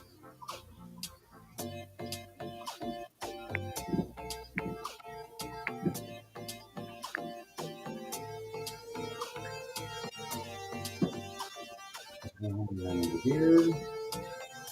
And here. Okay. Grisma, what was that perception check? Perception check. Yeah, you're standing right on something. 1 + 5, 6. Wow, you don't see it at all. You kind of just stand there wondering how the hell this sorcerer popped up here. That was about it. All right, Mayhem's turn. As the werewolf looking around, smiling with his 2 frozen maces, he looks right over at the hobgoblin and goes, "So it's blood from the blood gods, right? So I'm gonna eat you." All right, 23 and a 28 to hit. Both my maces. 28 and ooh, 30. And my next hit, a nat 20. That's not going to be with a weapon. I'm biting his head off. So, how do you want to do this for me? Is I slash down with a mace under his legs, swooping him midair. The second mace comes down right at his chest, hitting him in the chest, smashing him against the ground. As he bounces back up, I knee him back up and bite right at his head and just rip the head right off as a werewolf. His body hits the ground and just explodes in the blood and gets soaked into the ground. As I spit the head out right into the lava, it just evaporates. And you hear a rumbling of more. All right, he's down. Mayhem is done with his turn. Valnir, Nighthammer, your turn.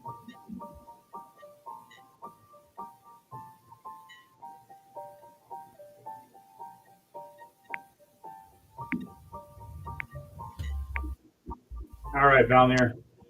What are you doing as you still have the lava creature and the hobgoblin? Okay, so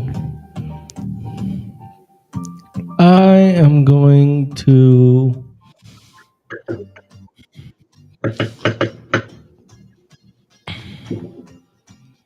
oh, nice. Nat 20 plus 12, 32.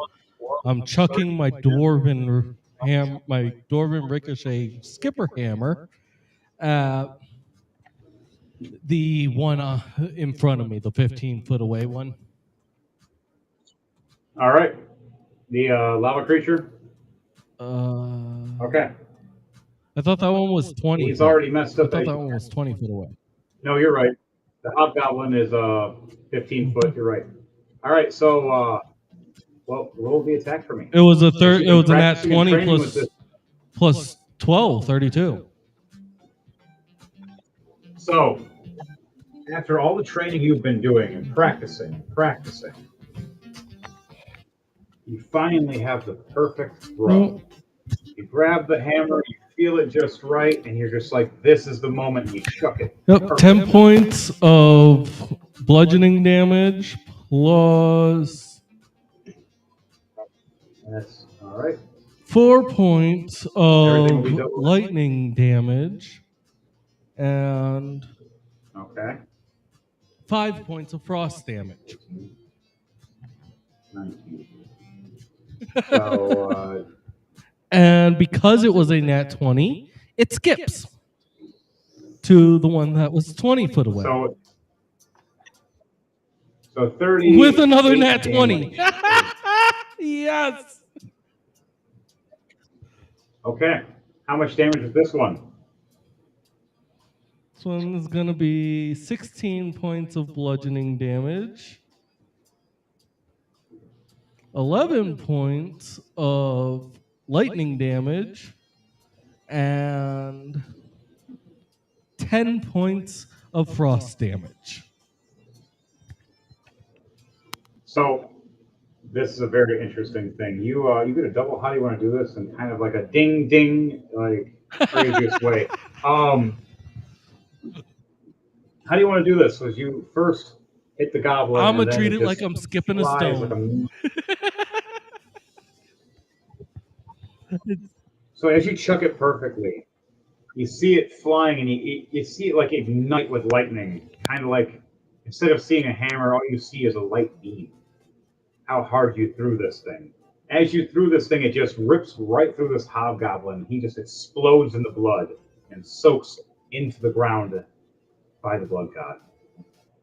Right as it does that, it skips by ricocheting the wall and flying like a meteor right into this creature. Now, but instead of fire, it just up.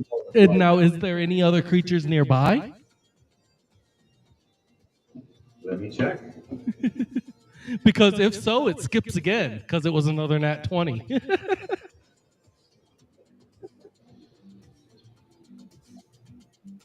Dead. Yep, you got one left, one ahead. That's the sorceress monk. With a 12 plus 12, a 24 to hit. You hit. She is, though, going to try to do deflect missile. Unfortunately, though, this is a massive hammer, not a missile.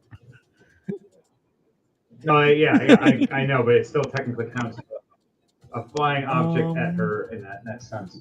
I thought it only. So, I thought it 16 only applied to project to things that are projectiles, and this does not actually count as a projectile. It doesn't, but at the same time, when it's flying and being thrown, it counts as a projectile while it's in the air. Mm. If you are not holding it, it's a projectile. So it still gets a deflect, but here's the thing. You get a chance to just catch it because she can't do nothing about it, but she still gets the chance of getting hurt from the deflect because she's still taking lightning damage, but it's still going to be striking to her. So you get the roll of the lightning damage, but not the blunt damage. Well, the frost damage is 8 points. All right. So lightning so damage there's is 6 frost points. damage now. Okay. Because it has a So frost this is how it's ability, gonna and look. lightning ability comes from my blue dragon ring. All right. So the frost ability, this is perfect then. It'll count and then allow it to actually hit her then. She goes for a deflect missile, even though it does give her a 21.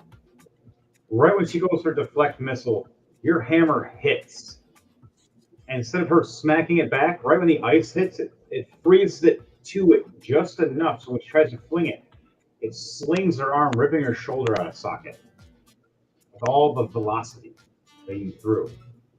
And then right as she throws her arm out of socket, the lightning flies right up her arm up to her neck and just fries her for a split second. And then the hammer rips back from her arm back to you, taking this damage of 14 damage altogether. So she's not dead, but she's surprised and angry, and her right arm is now incapacitated until she decides to do something. Nice thing is this has a 60-foot length to it. I can chuck this up to 60 feet away from me. Nice. All right, so that was your first mega attack. That was just. Yup, and I still have another attack and my bonus action still. Yep, yes, you do. Which So, means what are you I'm doing? chucking it back at her. 19. 19 plus 12. Okay, you hit. So you hit with 31. 12 points of bludgeoning damage. Okay. 5 points of lightning damage. And Okay. 3 points of frost damage. And it flies right back to me with. She's hurt about halfway, but not. Oh, nice. 14 plus 10, 24 to catch it. Nice. Okay. So, you're going to throw it again? Your bonus Yep. action? All right. Throw it This again. time it's a nat 20. Ha! Oh, damn, man. I love the skipper hammer.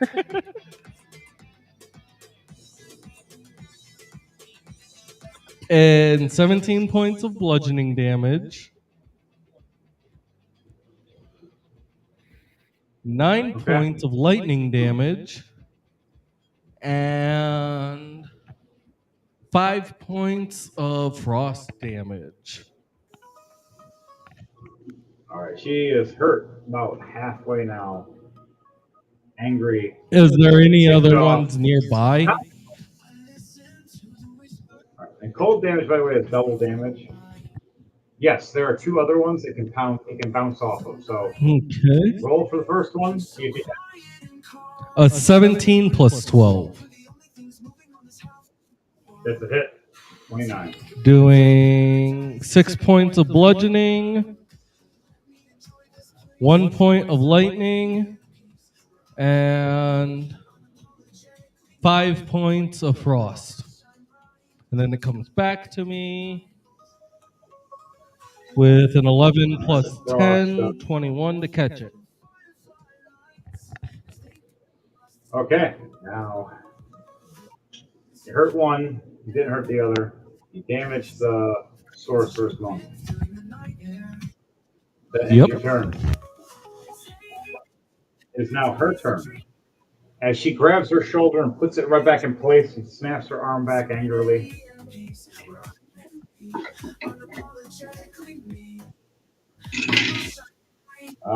Damn. He misses with a 17 and a 16 for her throws, her daggers. But I need you now to do a wisdom save for me, please, with disadvantage. An 11 plus 1, so 12. Failure. You needed a 14. And if I didn't have the disadvantage, the other one would have been a 14 plus 1. Oh, yeah, they would have got you. You first look at her, and you start seeing everything get blurry. And then you start seeing everything get dark. Even in this bright room and area, then you go blind. Great, I'm blinded. So for one turn, you're blinded. Yep, you can roll when it's your turn to see if you're not blinded anymore.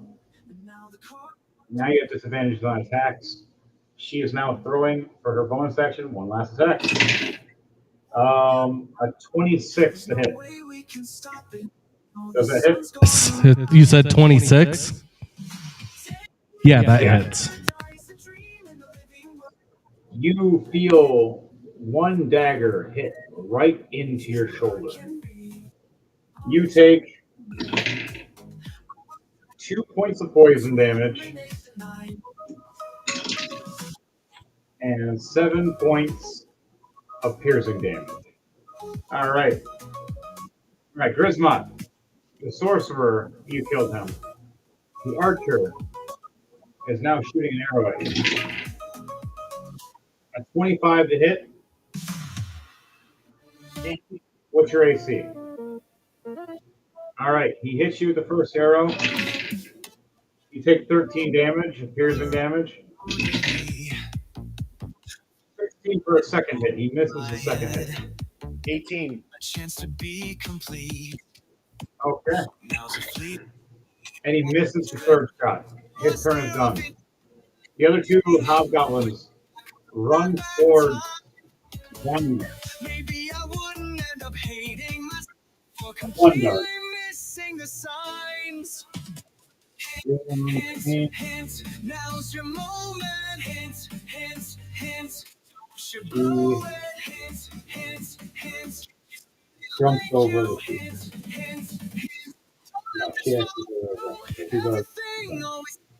He kills him. Turns around. He got shot. Mr. Oblivious. All right. Melmir. Never mind. You don't get hit. Mayhem doesn't get hit either. I would have been overjoyed Okay. instead of so dark and so blue. It's your turn. I wouldn't have. Now it's back to top. Grisma. What are you doing? As the archer just shot an arrow right into the back of your shoulder. You have one in your front and one in your back of your shoulder now. They're touching tips. Is one in my butt? No. You have an arrow in your shoulder this way and an arrow in the back way of the shoulder, and they're both touching. They pierce right through your meat. I slowly turn towards the goblin and say, "That was a mistake." Want to berserk and rage? Yes. All right. As you just hear, "Wah!" And I imagine that archer is probably pissing himself right now. Right. I put my gesture up to grab my axe that fly back to my hand. What can I do? I still like you as more than friends. All right. And then I berserk charge towards the goblin. Nice. All right. Roll for a reckless attack. Now's your moment. Hint, hint, hint. Don't you blow it. Hint, hint, hint. Can't you see they like you? And let's see. Hint. Don't let this fall through. He sees a big green machine running at him. He's going, "Oh crap! Oh crap! Oh crap! Oh crap! Oh crap!" What am I rolling again? Mr. Oblivious. You're rolling an attack with your weapon. It's a reckless attack, so you get advantage. It's going to be doing a lot more damage, but it makes it so they have advantage on you next turn if they survive. 18 plus 10, 28. The other one, a 27. Both hit. All right, roll attacks. A 10 for one. All right, it becomes doubled because of the slashing That's plus the fire. 20. That's 12 plus the 4d6 for the fire damage. Yep. 11, so that's 22. So 20, That's the 40, damage. 53 damage. So how do you want to do this? I berserk charge and do an X cut against the goblin.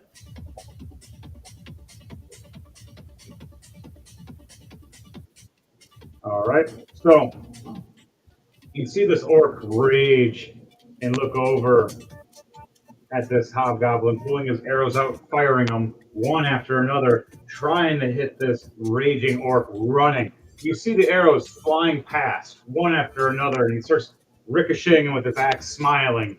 It's getting closer and closer. So you see the red eyes glowing. You see the orc lunge in the air with both his axes as an X and just slashes right through. You even see like an anime moment where you see an orc on one side of the hobgoblin and then a white flash and he's behind him. And then you see the hobgoblin look back, try to reach for an arrow, and his arm falls this way and his other arm falls this way and he just falls into pieces. And right when he falls to pieces, just shatters into blood. And you look back smiling as you see the blood soak into the bridge and you hear, "You are by far my favorite for blood." So, what do you say or do to that, Grismont? And you still have a bonus action. I go, thanks. I look down at. Is there still combat in the below me? Yes, you see Mayhem fighting a hobgoblin, and you see Valnir fighting a hobgoblin, and then you see in the middle a sorceress monk, as she is casting spells and throwing daggers from a distance, with a black table in front of her of an onyx object glowing and spiraling on the table. Can I jump down on top of her? You can, because you do have those boots of levitation. I'm going to need you to do a dexterity save. I'm sorry, a dexterity check, please. Do a Do I dexterity get check advantage? with advantage. Yes, you do get advantage of running and jumping off, because your levitating boots do help you with making sure you don't oops. 14, 17 plus 3 is 20. Okay.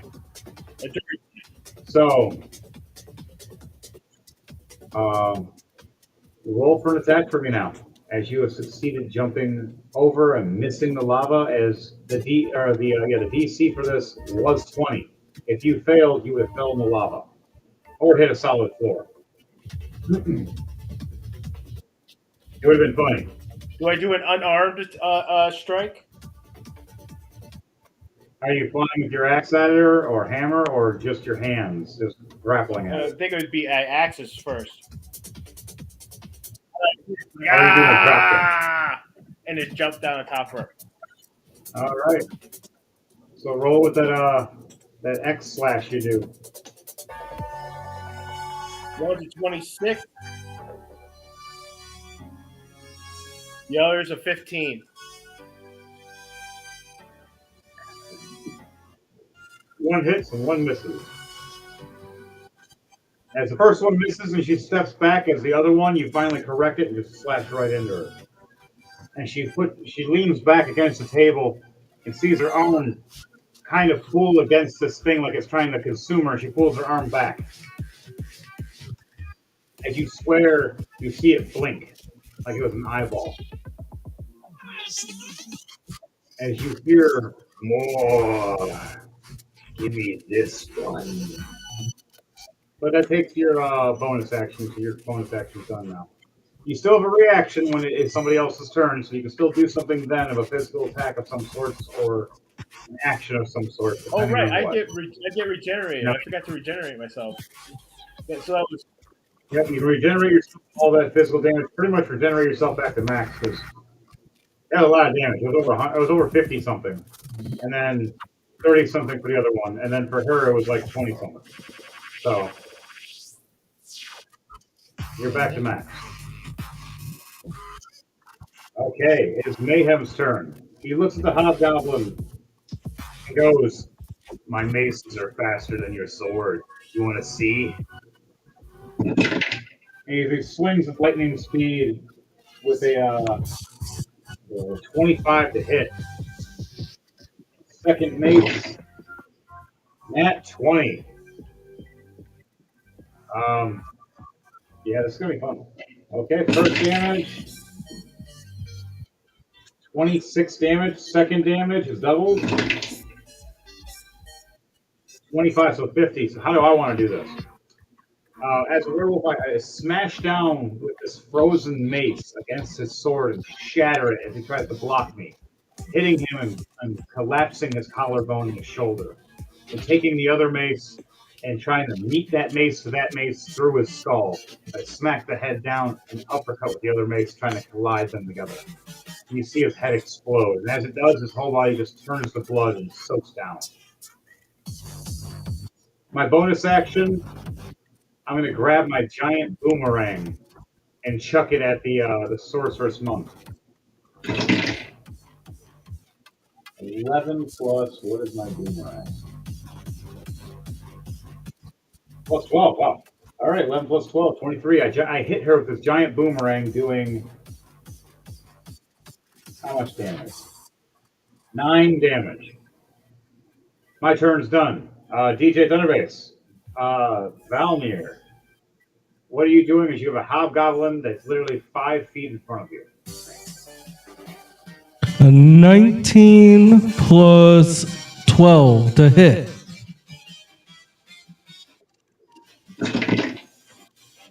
You hit. 11 points of bludgeoning damage. 4 points of lightning damage. And 2 points of frost damage. Backswing. All right. Oh, Oh, another 19. 19 plus 12. Another 19 plus 12 to hit. okay. Doing 13 more points of bludgeoning damage. 3 more points of lightning damage. Okay. And 1 more point of frost damage. Turns to 2. And I am going to try and slam her to the ground. So I'm going to roll a strength. Yeah. This is the hobgoblin with the sword in front of you, not the sorceress. The sorceress is right now. Do I fighting have Grismont. do I have advantage or disadvantage for this? You have advantage against him for this, the guy in front of you. 19 plus 4 for my strength. All right, so explain to me what you're doing with that. So after I do 2 big swing, a swing and then a back swing, I grab her and then just slam right down to the ground. All right, so take out this one hobgoblin in front of you. You mess them up and you kill her. And Doing 6 points of bludgeoning. okay. Plus, plus 2 points of lightning. Ooh, I was going to tell you only had 1 hit point left, but never mind. How do you want to do this with the hobgoblin that's in front of you? So when I slam her head into the ground, it just goes to mush. All right when you slam her down and kill this female hobgoblin guard, and she just hits the ground and explodes into the blood and soaks into the cracks of the ground. You hear more. I need a little more. All right, that ends your turn. Is there anything you want to say down there before you end your turn? You still got your hands, by the way. You're Do I? Let's see. Yeah, no, 2 nat 1s. Yeah, no, I don't. technically rolling to die. That's a critical, but yes. And you turn then. It's now the sorceress's turn. Grismont. You and her are fighting at the table.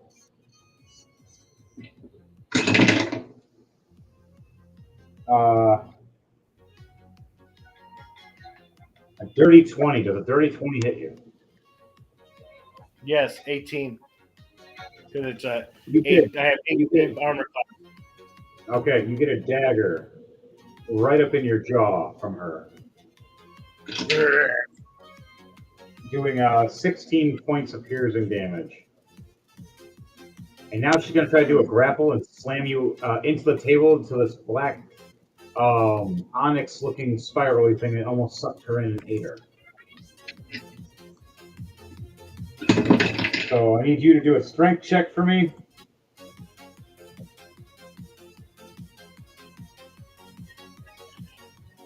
It's All a right, straight she roll. has- it's an advantage for you because you are stronger than her.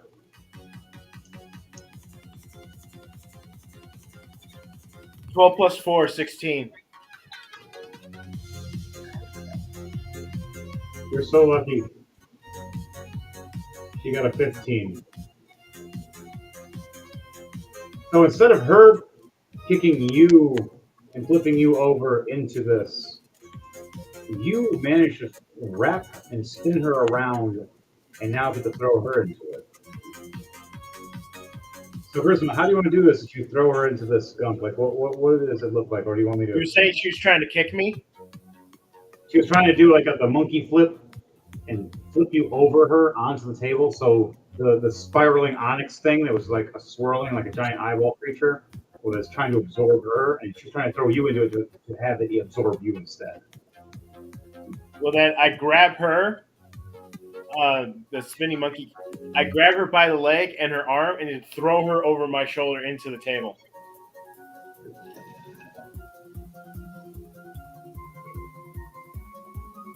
So, as she tries to flip you around, you spin her around, pick her right up, and just whoa!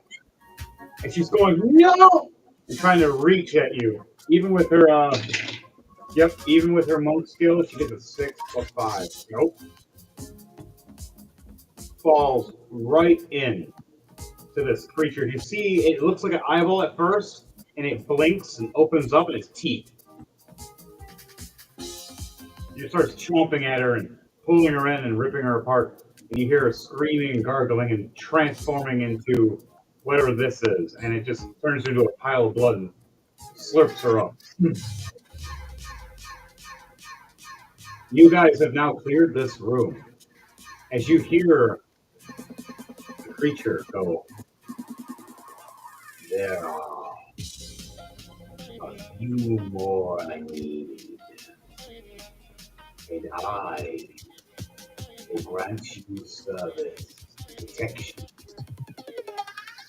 from the Fire Lord.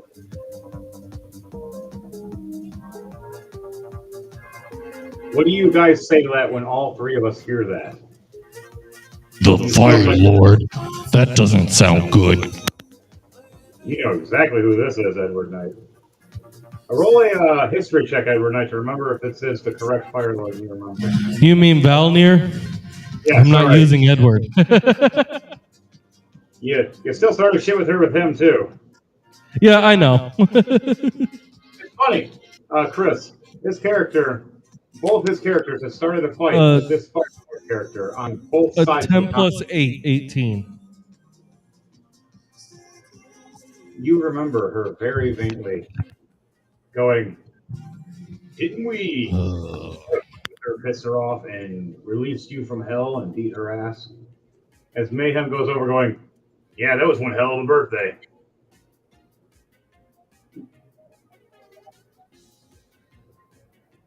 You guys can check that out on one of our episodes. That was a birthday episode last week. So, Mayhem looks over going, so where do we go? Anybody know? And I'm going to roll a perception check. Everybody else want to roll a perception check for me and see if you guys can see if there is another route? 16 plus 1, 17. Yes.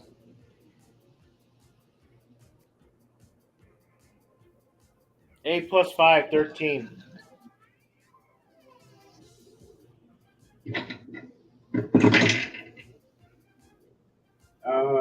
18 plus 8. 26. We look around and we see two doors. A big gated locked door. It's magical. As Mayhem looks at it with his Arcana. And then, with his perception being over 25, he finds a stone door alongside this wall. Anybody want to help me push this door? Sure. I'll help. Okay, I did that. Okay. I had an 18 for my strength. What's your guys' strength? Or will you roll? 19 plus 4, 23. 17 plus 4, 21. All of us push on this stone door until it cracks and snaps open. As above us, right when Valnir realizes that we pushed it and broke it, it says pull, not push, in a different language. And he chuckles as we just smash through the door. As we smash through the door, do we want to be silent or violent about it, guys? Violent. Okay. We try to be silent, but we decide to be violent as we decide to go. Stealth mission means when they're all dead, it still counts as stealth, right? Yes. Okay. Still counts stealth. We smash through and you see rubble hit the ground. And a few hobgoblins turn back with their commander. And you hear them go, Skivalu. Sorry, it was that's from Conquer's Bed Verde. That's the teddy bears. Love them. They're funny. What do you guys do? And there's 4 of them left. And now we have the blessing. All of us now have the blood god blessing as we all glow. You get a +4 to your rolls now. Guys, you want to keep to your initiative, or do you want to roll a new initiative? I'm cool with the initiative. I'd say keep the initiative. It seems to be working pretty well. We got the surprise, so this means before our initiative, we each get 1 either attack or cantrip or an action of some sort to do. What is that one action you do to prepare before we go right into battle?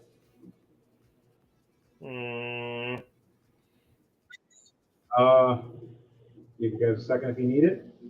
Mayhem is grabbing both his weapons, and he's going to prepare to charge I'm right going to kneel down to the ground and attempt to freeze the room with frostbite.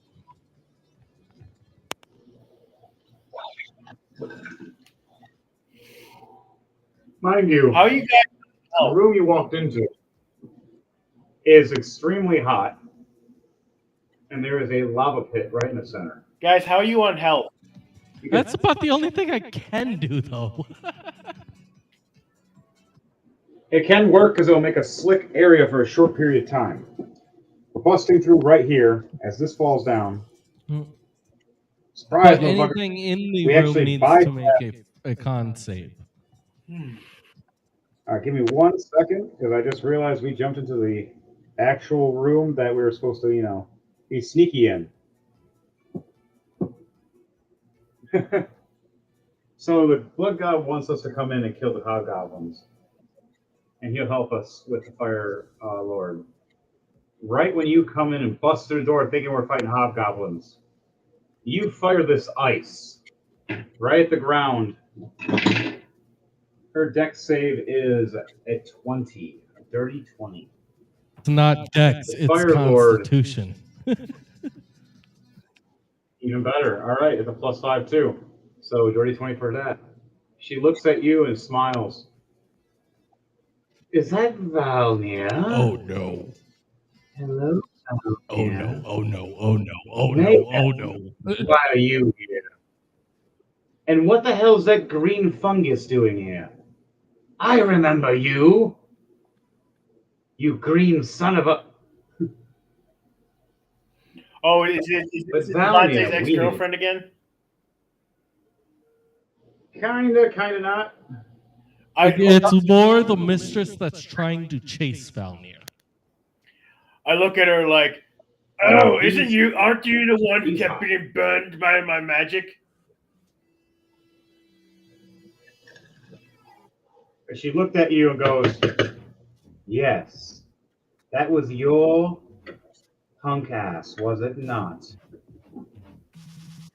And she's angry at you going, I died 1,000 deaths until I finally regenerated properly because of you. You think you'd be able to get her to do that again? You know what's the funny thing is? I still got a wish. Mayhem looks over at you and goes, well, you better get wishing. I'll block her. You are first to go. Everybody get ready. Mayhem tries to do his bum rush for his ability to run at her with the ice axe or the ice maces. So I'm going to do a whirlwind hit to see if I can freeze her and slow her down. 15 plus 6, Valnir 21 with a ray of frost. All right, That's the hit. Grismont, what do you? A 16 plus what? It's a 15 plus 6, 21. Okay, a 21 does hit. It is her AC. Mayhem hits 2. We both freeze her just in time, and she turns back trying to blast at Grismont. Doing 18 Grismont, points of frost what are you doing? damage. And she's frozen pointing at you. I'm going to activate my wish spell and wish for her fire. What was it? Wishing for her fire immunity to go away. Yeah, her fire retardedness to go away, and it goes away for so long. which is like pretty much 24 hours. And the bad thing is, that 24 hours is hell to her because when she's down there in hell, the 24 hours works up here. 24 hours in hell is like 24 years or more. That works. So she gets cooked down in hell the second she gets summoned back. Which the second she dies, that's what happens to her. Then that, So right when you wish the spell, you see her turn back into a human, and the fire goes away. And she's just ice now. And she just, you see her eyes slowly look at Valnir. So Grismont, that's the Right. one. You got a bonus action left, Grismont. What are you doing with the bonus action? now that her fire retardant is gone, The second this ice breaks, she's going to go right back in flames and just start cooking. aren't there hobgoblins in there too? That is actually the doors on the side. So we actually went past and bypassed those by going through a secret door. Okay, then I think I'll pool my action until she gets available. I don't want to. All right, because they're they will be rushing to the door, but they're not there yet. They do hear you guys, but it's not enough. It's like, they're like gated doors. So they can hear you.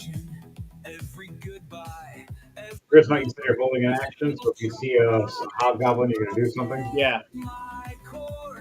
Okay. Mayhem smiles and looks over at Valnir and goes, so Valnir, do you want to have the honors or should I? If not, You know what? This time I'll give it to you. He smiles, going, you know what? This fish needs to burn. He takes the ice maces and he puts them to his side, grabs out his big axe, which originally looks like a sword. If he pulls it out, it switches into an axe. And it shifts. And he smiles, and grabs the blade, and he just runs it across his chest. 5 damage I take for myself. As my blood hits the floor, and you hear the blood god go, more. More of the royal god. Mayhem goes, I don't know. And then you see the blood on the axe ignite with fire. And the blood that actually is supposed to be sucked in stops being sucked in and ignites on fire. And you hear the blood god go, no more, no more. So I'm going to swing this axe now.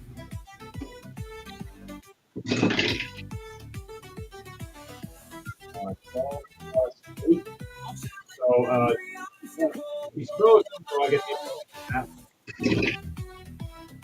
the 14 plus 12 now. Now it's a 26. So I hit her. You see the ice shatter. Right as the ice shatters, you see the axe ignite her body right back up in flames. Taking the slashing damage too, as her blood spills on the ground. As you hear the blood god go, more of her blood. Now she knows what she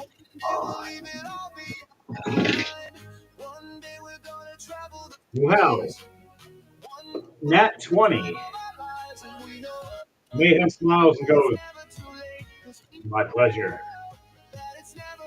Swings the giant slayer axe. 26 damage, mixing it at 52 damage, plus the fire damage on top of that. 2 damage. Goes to 4 damage. And then the giant slayer is a plus 5 because she is of my base instead of a larger. So, bleeds everywhere, but she's not dead yet, but she's close now. And burns from her own fire. My turn's done. Valnir. First thing I'm gonna do is I'm gonna use shape water to remove all of the ice off of her, so she automatically reignites back in flames.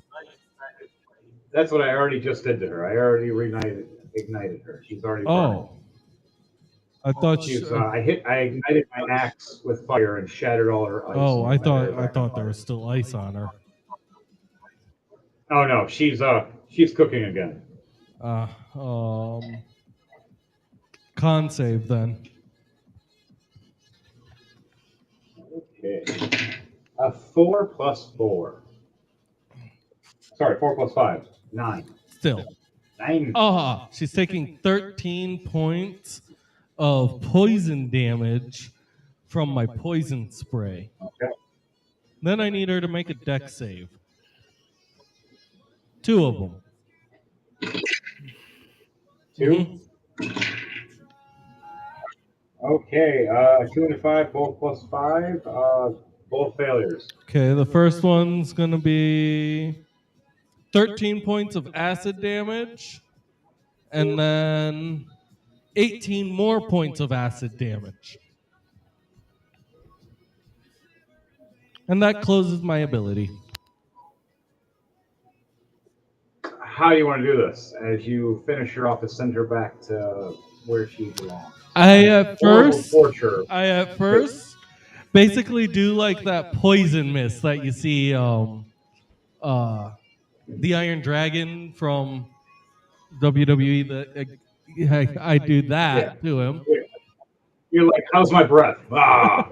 And then as soon as she starts finally being able to see a little bit again, she only to look up to see 2 massive balls of acid just drop on her. And she just melts. And you see her face scream and the fire go out, but her skin melt off and turn to bones as it turns to blood all around her, and she's just a skeletal creature screaming with no vocals anymore. As you see the body reignite in flame and get sucked back down into hell, back to her flaming chair, to reignite and burn for 24 human hours, but 24 years in hell. Screeching damn you to Grismont and to Valnir over and over again every time she reappears back in the chair just to die and come back, die and come back, die and come back over and over again until it's gone. As all the rest of the guards in the castle down there all plug their ears for a very long time. Nothing gets done down there because of that. Thank you, Grismont, as you actually saved a bunch of us for at least 24-hour period in the human world, or mortal world, as you say. You guys hear the rattling of the cages of the doors finally open up. 2 guards on each side. The commander and their sorcerer going, "Oh, Philo, no! No, anything but her! What did you do? What do we say and do? Do we want to do diplomacy? Do we want to do a fear? Do we want to make them just bow? Do you want to say something to the blood god and ask him for something?" I'd say scare him into submission. Grismont, Valnir, and Mayhem, all of you do an intimidation check with advantage, please.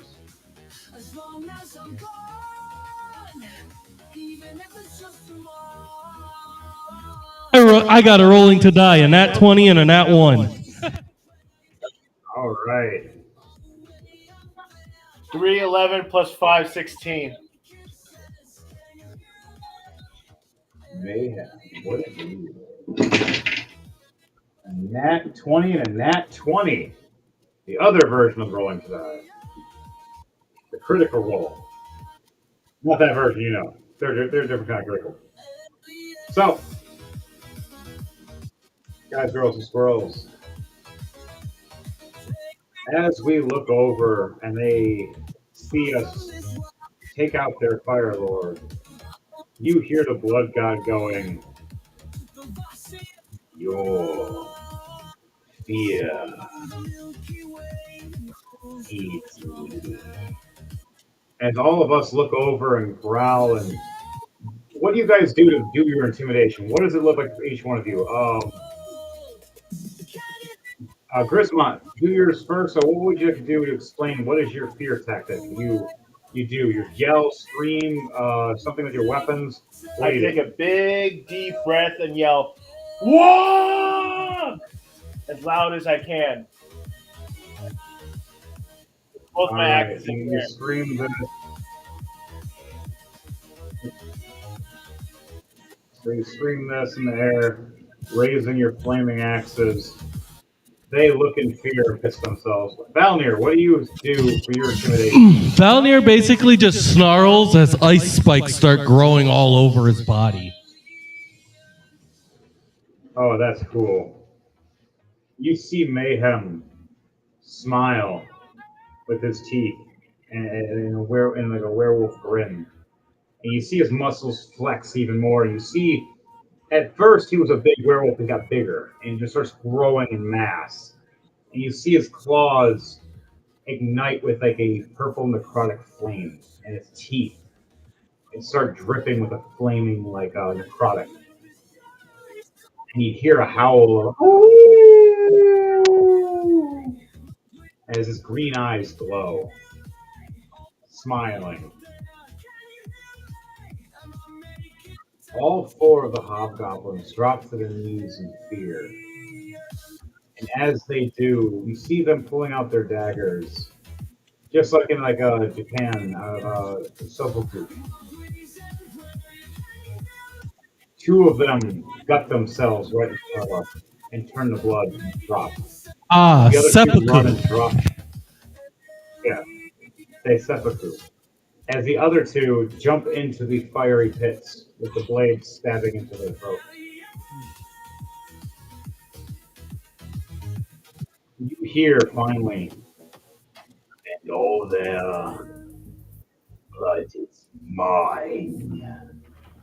They have fulfilled their contracts. They stayed here for too long in this castle for my blood. Thank you, champions. I grant something special to champion blood you three. Charisma, because you got the highest kill count by 2. And Valnir, 2 behind you, Mayhem 1 behind Valnir. Charisma got first place. As you see a magical belt appear, forming out of blood at first, and turning into a silver with kind of like a half and half face. One half orc, one half bear, and a shine of silver. It looks like an axe, kind of as the plate of the metal, as it hovers in front of you. You want to put this belt on? Yep.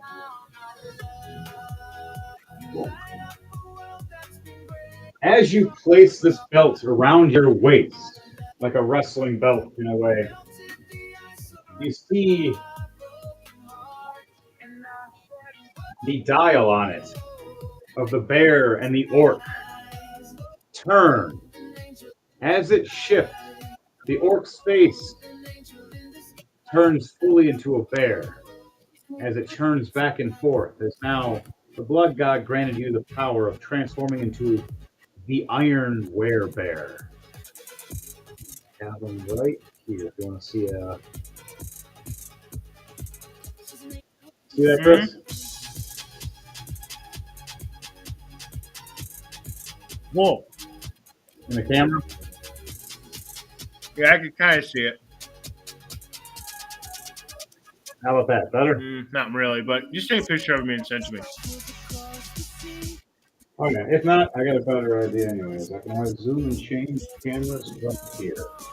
Here's me, And I will soon further. That's weird. Okay, cool.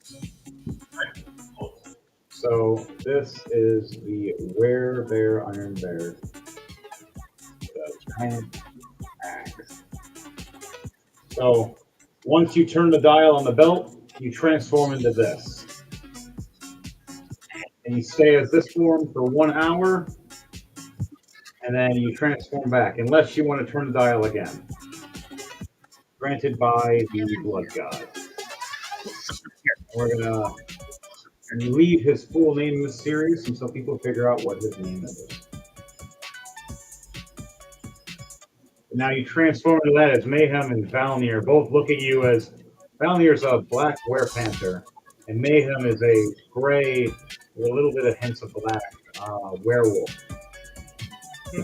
And then they look over at you as this giant, shining, metalish looking bear with red eyes, glowing, standing tall. As Mayhem, even with his form making him bigger and taller, he looks at you and you're even taller than him, and he's going, even with this ability, you're still bigger. What the hell?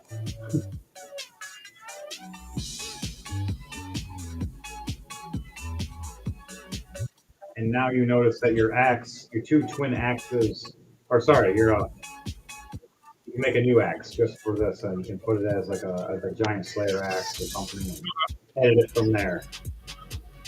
We'll go for that later. You hear the Blood God go, I'm finally released from this cursed castle to go back where I belong, amongst the world. No more cultists for me.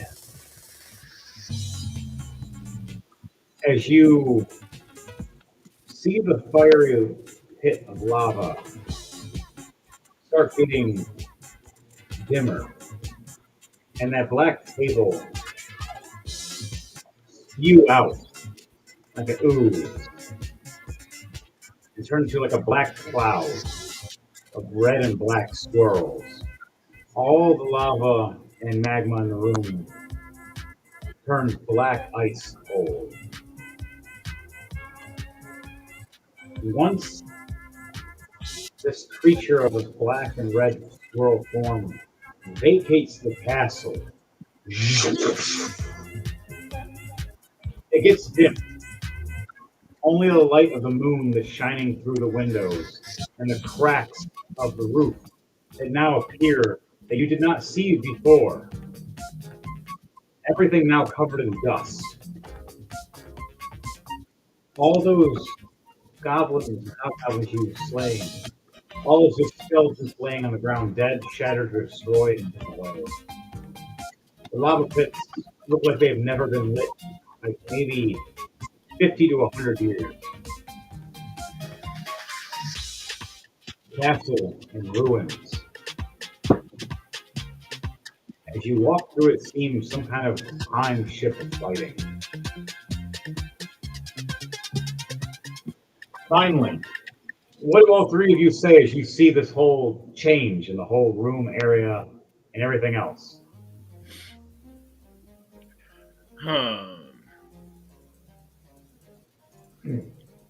I scratch my head, go, did it just get colder in here? Mayhem looks over going, yeah, by like 100 degrees. I don't know what you're talking about. Seems pretty comfy to me. You always like the cold.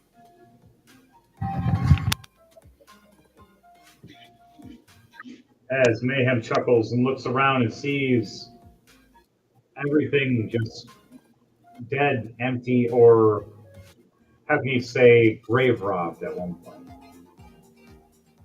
So what do we do now? Looks like there's no one here. What happened to the player versus player? What happened to the tournament? Hey, don't you have connection with Lunal? Oh yeah, I was so caught up in battle. He grabs a stone and sees it flashing. At first, it was flashing red though, and he's never seen it flash red with the symbol that was on those occultists. with hobgoblins, and you see it dissipate, like he sealed it so no one could call. Right when it unlocks, it glows green again, bright flashing, and Lunal pops up kind of like a hologram sense. They're like in an anime style, just one giant head screaming, "Where were you? The tournament happened! Where?" And just Mayhem going, "I'm sorry, I'm sorry." It's like a werewolf tail tucked behind his legs, and going, "I'll find you in a minute." And then you see the portal open up maybe 30 seconds later as we're standing there, as the crystal dims. You see Luna walking out. You see Reuben and everybody else looking out, going, "You guys coming in?" And they go back in the portal. Do you guys follow back in the portal? Sure. Mayhem goes, "Yeah, I trust Lunal's portal because every time I take one, I go somewhere else." And you guys walk through the portal together. She's the boss after all. Portal closes, right? The portal closes behind us. Where the castle may lay, time shifts again and reverts back to exactly where it was again. Hobgoblins running around, people dying, war happening, and an overtime shift of what happened. And then these three strange warriors showed up out of time. Instead of the three Gladiant human, elf, and dwarf that were supposed to be in the history books to help face off against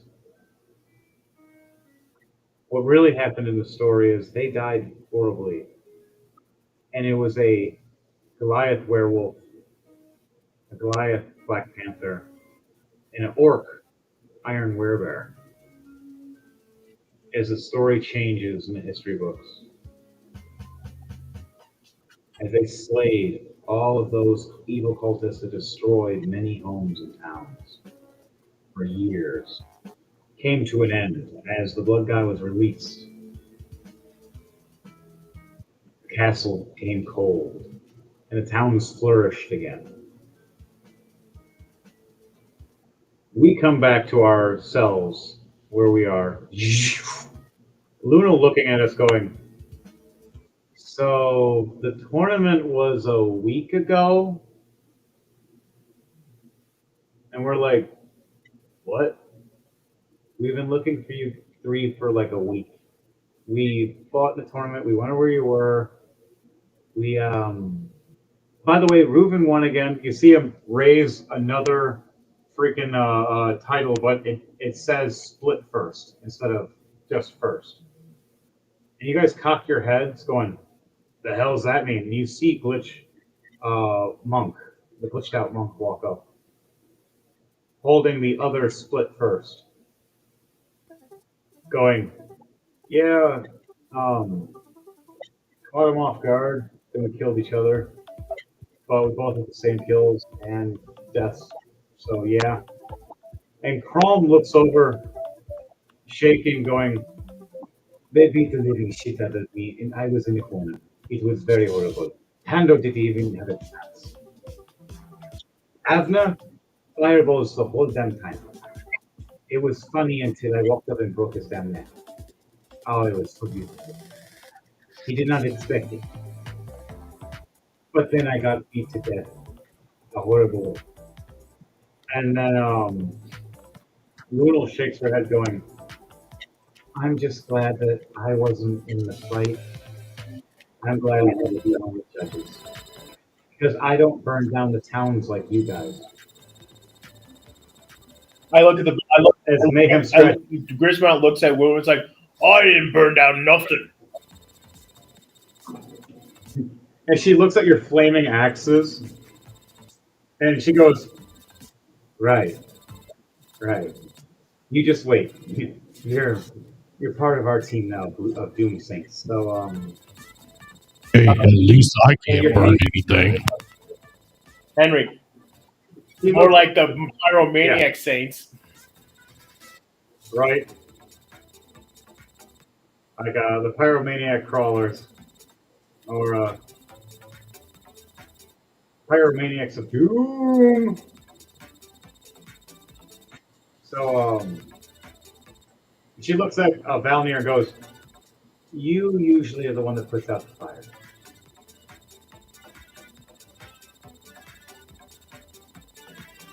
But they look over going, "We might have another tournament later.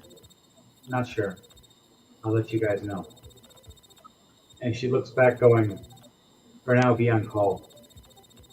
A lot of activities happening with the undead and the mimics. Other creatures as well. You guys, we're glad you're back." And she walks up to Mayhem and grabs him and gives him a kiss and goes, "You and me. Need to talk. Bedroom." Mayhem goes, wait. I need a shower." She presses digitations in, and they roll in the room and close the door. "What do you guys do?" I guess I go sit by the fire and go eat something. Oh, Wagner just heads back As to you his do room. that. Okay, so Grismont, you sit by the fire eating. A few characters sit next to you. Chrome looks over and goes, "So, by the way, we looked through the book of time. We've seen what you guys did. Thank you. To be honest, in the real story, all three of those people died anyways. And it was mysterious heroes, we weren't sure who. So now we know it's you guys. Thank you. There was one person that was watching from afar. She was, she smiles. My sister, one of my sisters, the water tiefling. She witnessed everything and wrote it in her book because she loves to be a poet. She also thinks you guys are crazy." And she gets up and walks away and goes, "Thank you again." Pando and her walk off and teleport. Abner sitting across from you in a chair, giving you this crazy look, like, "Aww," with rocking in his chair, not realizing he's actually sleeping, snoring, his eyes open. So he sleeps with his eyes open, and just a drink in his hand, just about to tilt and drop it. But his feet are actually in the fire because he's a dragonborn and he loves fire. Valnir, you walk to your room. You open the door. As you go to close the door behind you, familiar face in the shadows, arms crossed, looking down, looks up at you. Edward Knight.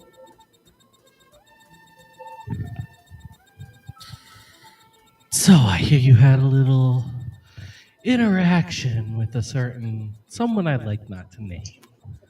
Yeah, not really my cup of tea, but she annoys the mess out of me. Look. I'm only here for one reason and one reason only. Are you in with me, or are you gonna be my enemy? Wait, what do you mean? Look, Crom needs our help. I've already got a few of the other members, but I need to know: are you in, or am I gonna have to kill you? Look, if Chrome needs me, I'll be there. Good. As he hides back into the shadows. You disappear back into your training room. As that's going on, Zenta walks past the door, hearing most of it, nodding, walks away, sends a message to Edward Knight. So, I'm in. And then ends message. And Zenta walks back to his sanctuary. Come on. As you're done eating and everything, what do you do for your character? You ended by going back to your place, to your room, or your character, Yeah, or do you go to a training? I'm gonna go after all the bloodlust and all. I gotta go be by myself for a little while. All right.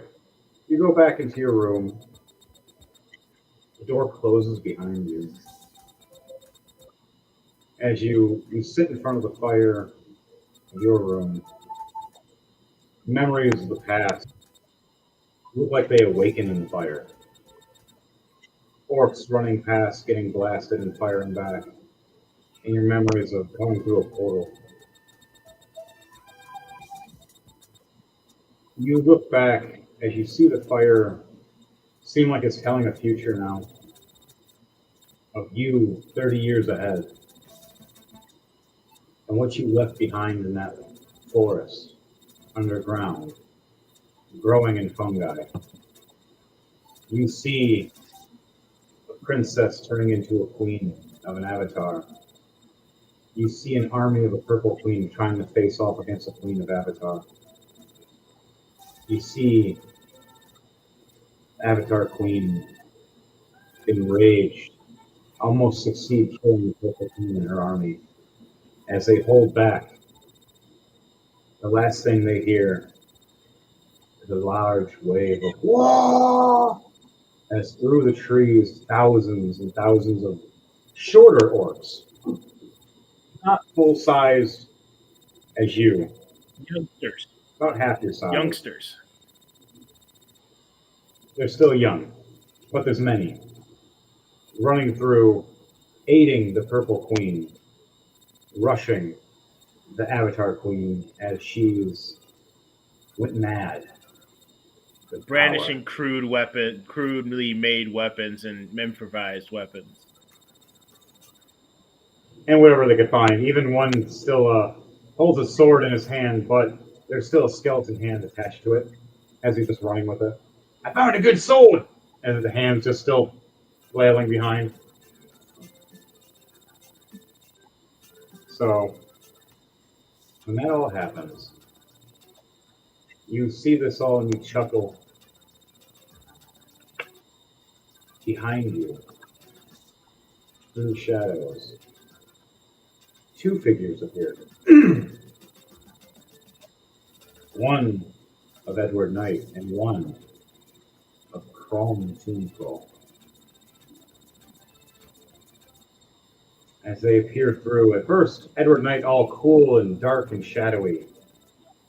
You see Crom Tombfall kind of trip and, oh, damn it, I was trying to look all cool and stuff like Edward over here, but no, I tripped.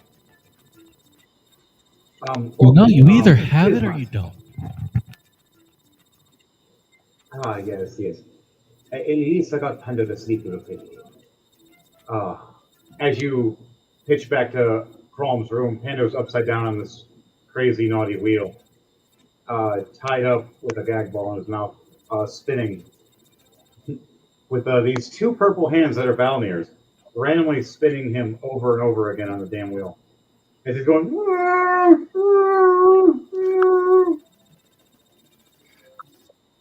Okay, so Grismont, you see Edward Knight, you see Crom Tombfall look at you. And then you hear them talk for a second, go, so, I don't know if you understand, but something is going to be happening one day. We may need your help. And also there's something we have to fight. Your specialty can carry too. These mimics are terrified of what the hell you are. And your weapons. The queen of these mimics is not what you think. Not of a woman like me. Not of a bossy. As she's talking to you, as you're orc looking at her, all you see is gold armor, pink like skin of the wings, not the purple parts, but the black in them though. You see the black hair, and you see eyebrows, you see green eyes, and you see lips moving, but you don't see the skin. You just see like lips and eyes. Like early day Assassin's Creed Unity, where it's like they yeah, you see teeth and eyes. It's all you see is that the teeth and eyes and the hair, and like kind of like draped over, and her talking, and your orc is just going, "What? Purple queen? You're not purple. You're see-through," like stuff like that. She's like, "No, I'm purple. That is why." Never mind. Oh, you orcs are weird. You're a different orc than the other orcs I've dealt with. Some have pig heads, some are gray, others are green, but they're different kinds of green. You're a goddamn mushroom. It is weird. It's scary mushroom. Like, scarier than a mimic mushroom, which those are pretty fucking scary. But she looks at you and goes, "Would you join us to take out this queen and aid us in a war that only a few can help?"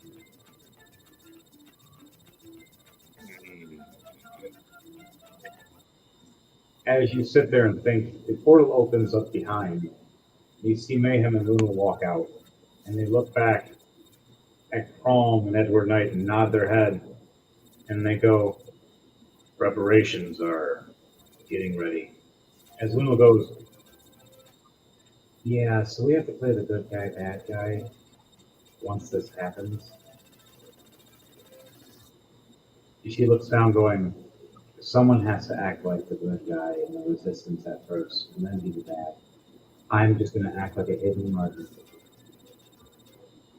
Mayhem goes, "I'm already a monster for these towns. Why not be more?"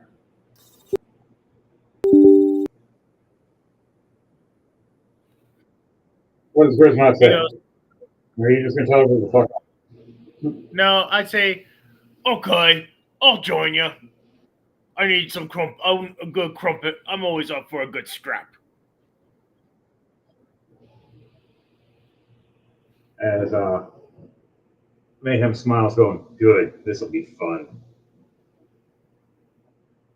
Luna grabs Mayhem, pulls him back through her portal, and they disappear through. The shadowy portal opens up behind. You see Chrome disappear. Edward Knight, do you take a different way out, or is there anything you want to say? He's back before you into the end it? shadows.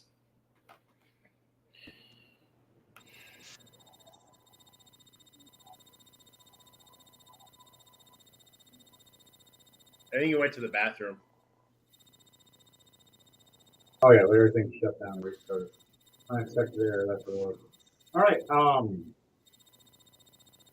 just pop over my system. So, That was weird. My computer just shut off randomly. Yeah, that's- just randomly shut off. that's No what mine warning, did. no nothing. It just made a beeping noise and shut off. Is the battery Mine did charged? it. Yeah, keep it on battery at all time. Same. It's something else. It's I think it's internet attack, you could say. So, Edward Knight, what is the last thing you say as everybody else left the room? It's just you and Grisma.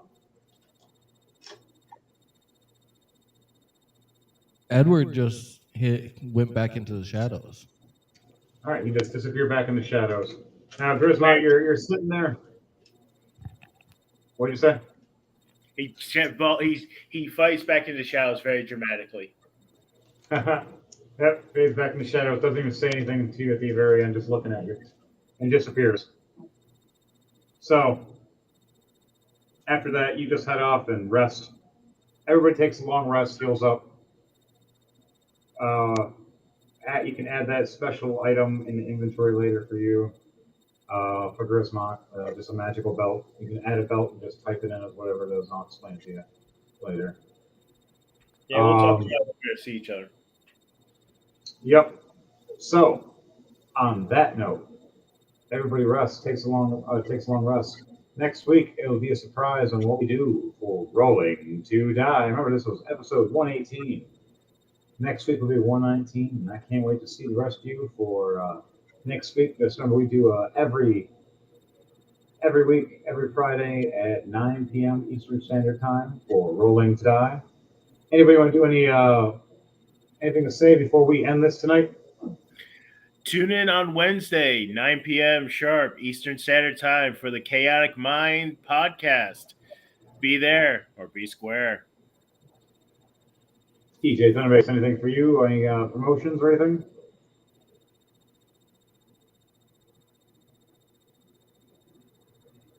No. Okay. All right. So, at that note, remember, we're done with your bullshit. It's a crazy clown world out there, and to you well. Good night. And remember, this is Rolling to Die. Like, share, and just subscribe. Right? Hit it, DJ. 全世の全てあれんという死が公式する死の中に浮かんでいる人類は偉大なはずだけどもうっている彼女もガンダムなのかなガンダム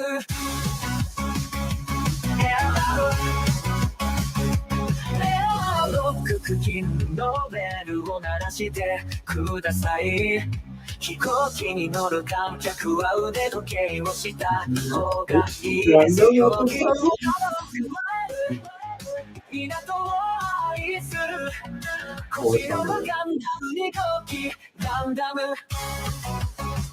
この船は決して弁解できないログイン全員が再始動について考えているこれは決して続くつもりではなかった過去から学べると思うかもしれませんがそれでここでクラクションが鳴りますデッキが開きましたチェックリストを見ると心が開かれた気分になる少し感動していないように見えるなら私単にじめて続きが嫌いなだけですこの船は決して弁解できないログイン全員が再始動について考えているこれは決して続くつもりではなかった過去から学べると思うかもしれませんがそれを言った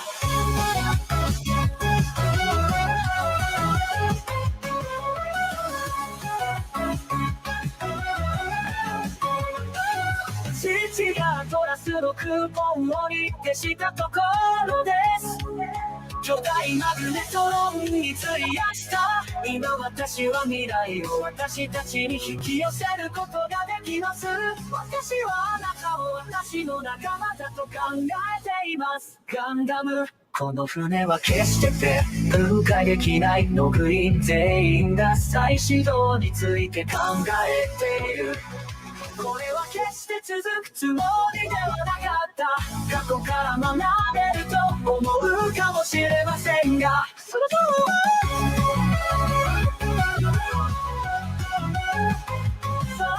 3でこの船は決して弁解できないログイン全員が再始動について考えているこれは決して続くつもりではなかった過去から学べると思うかもしれませんがその3人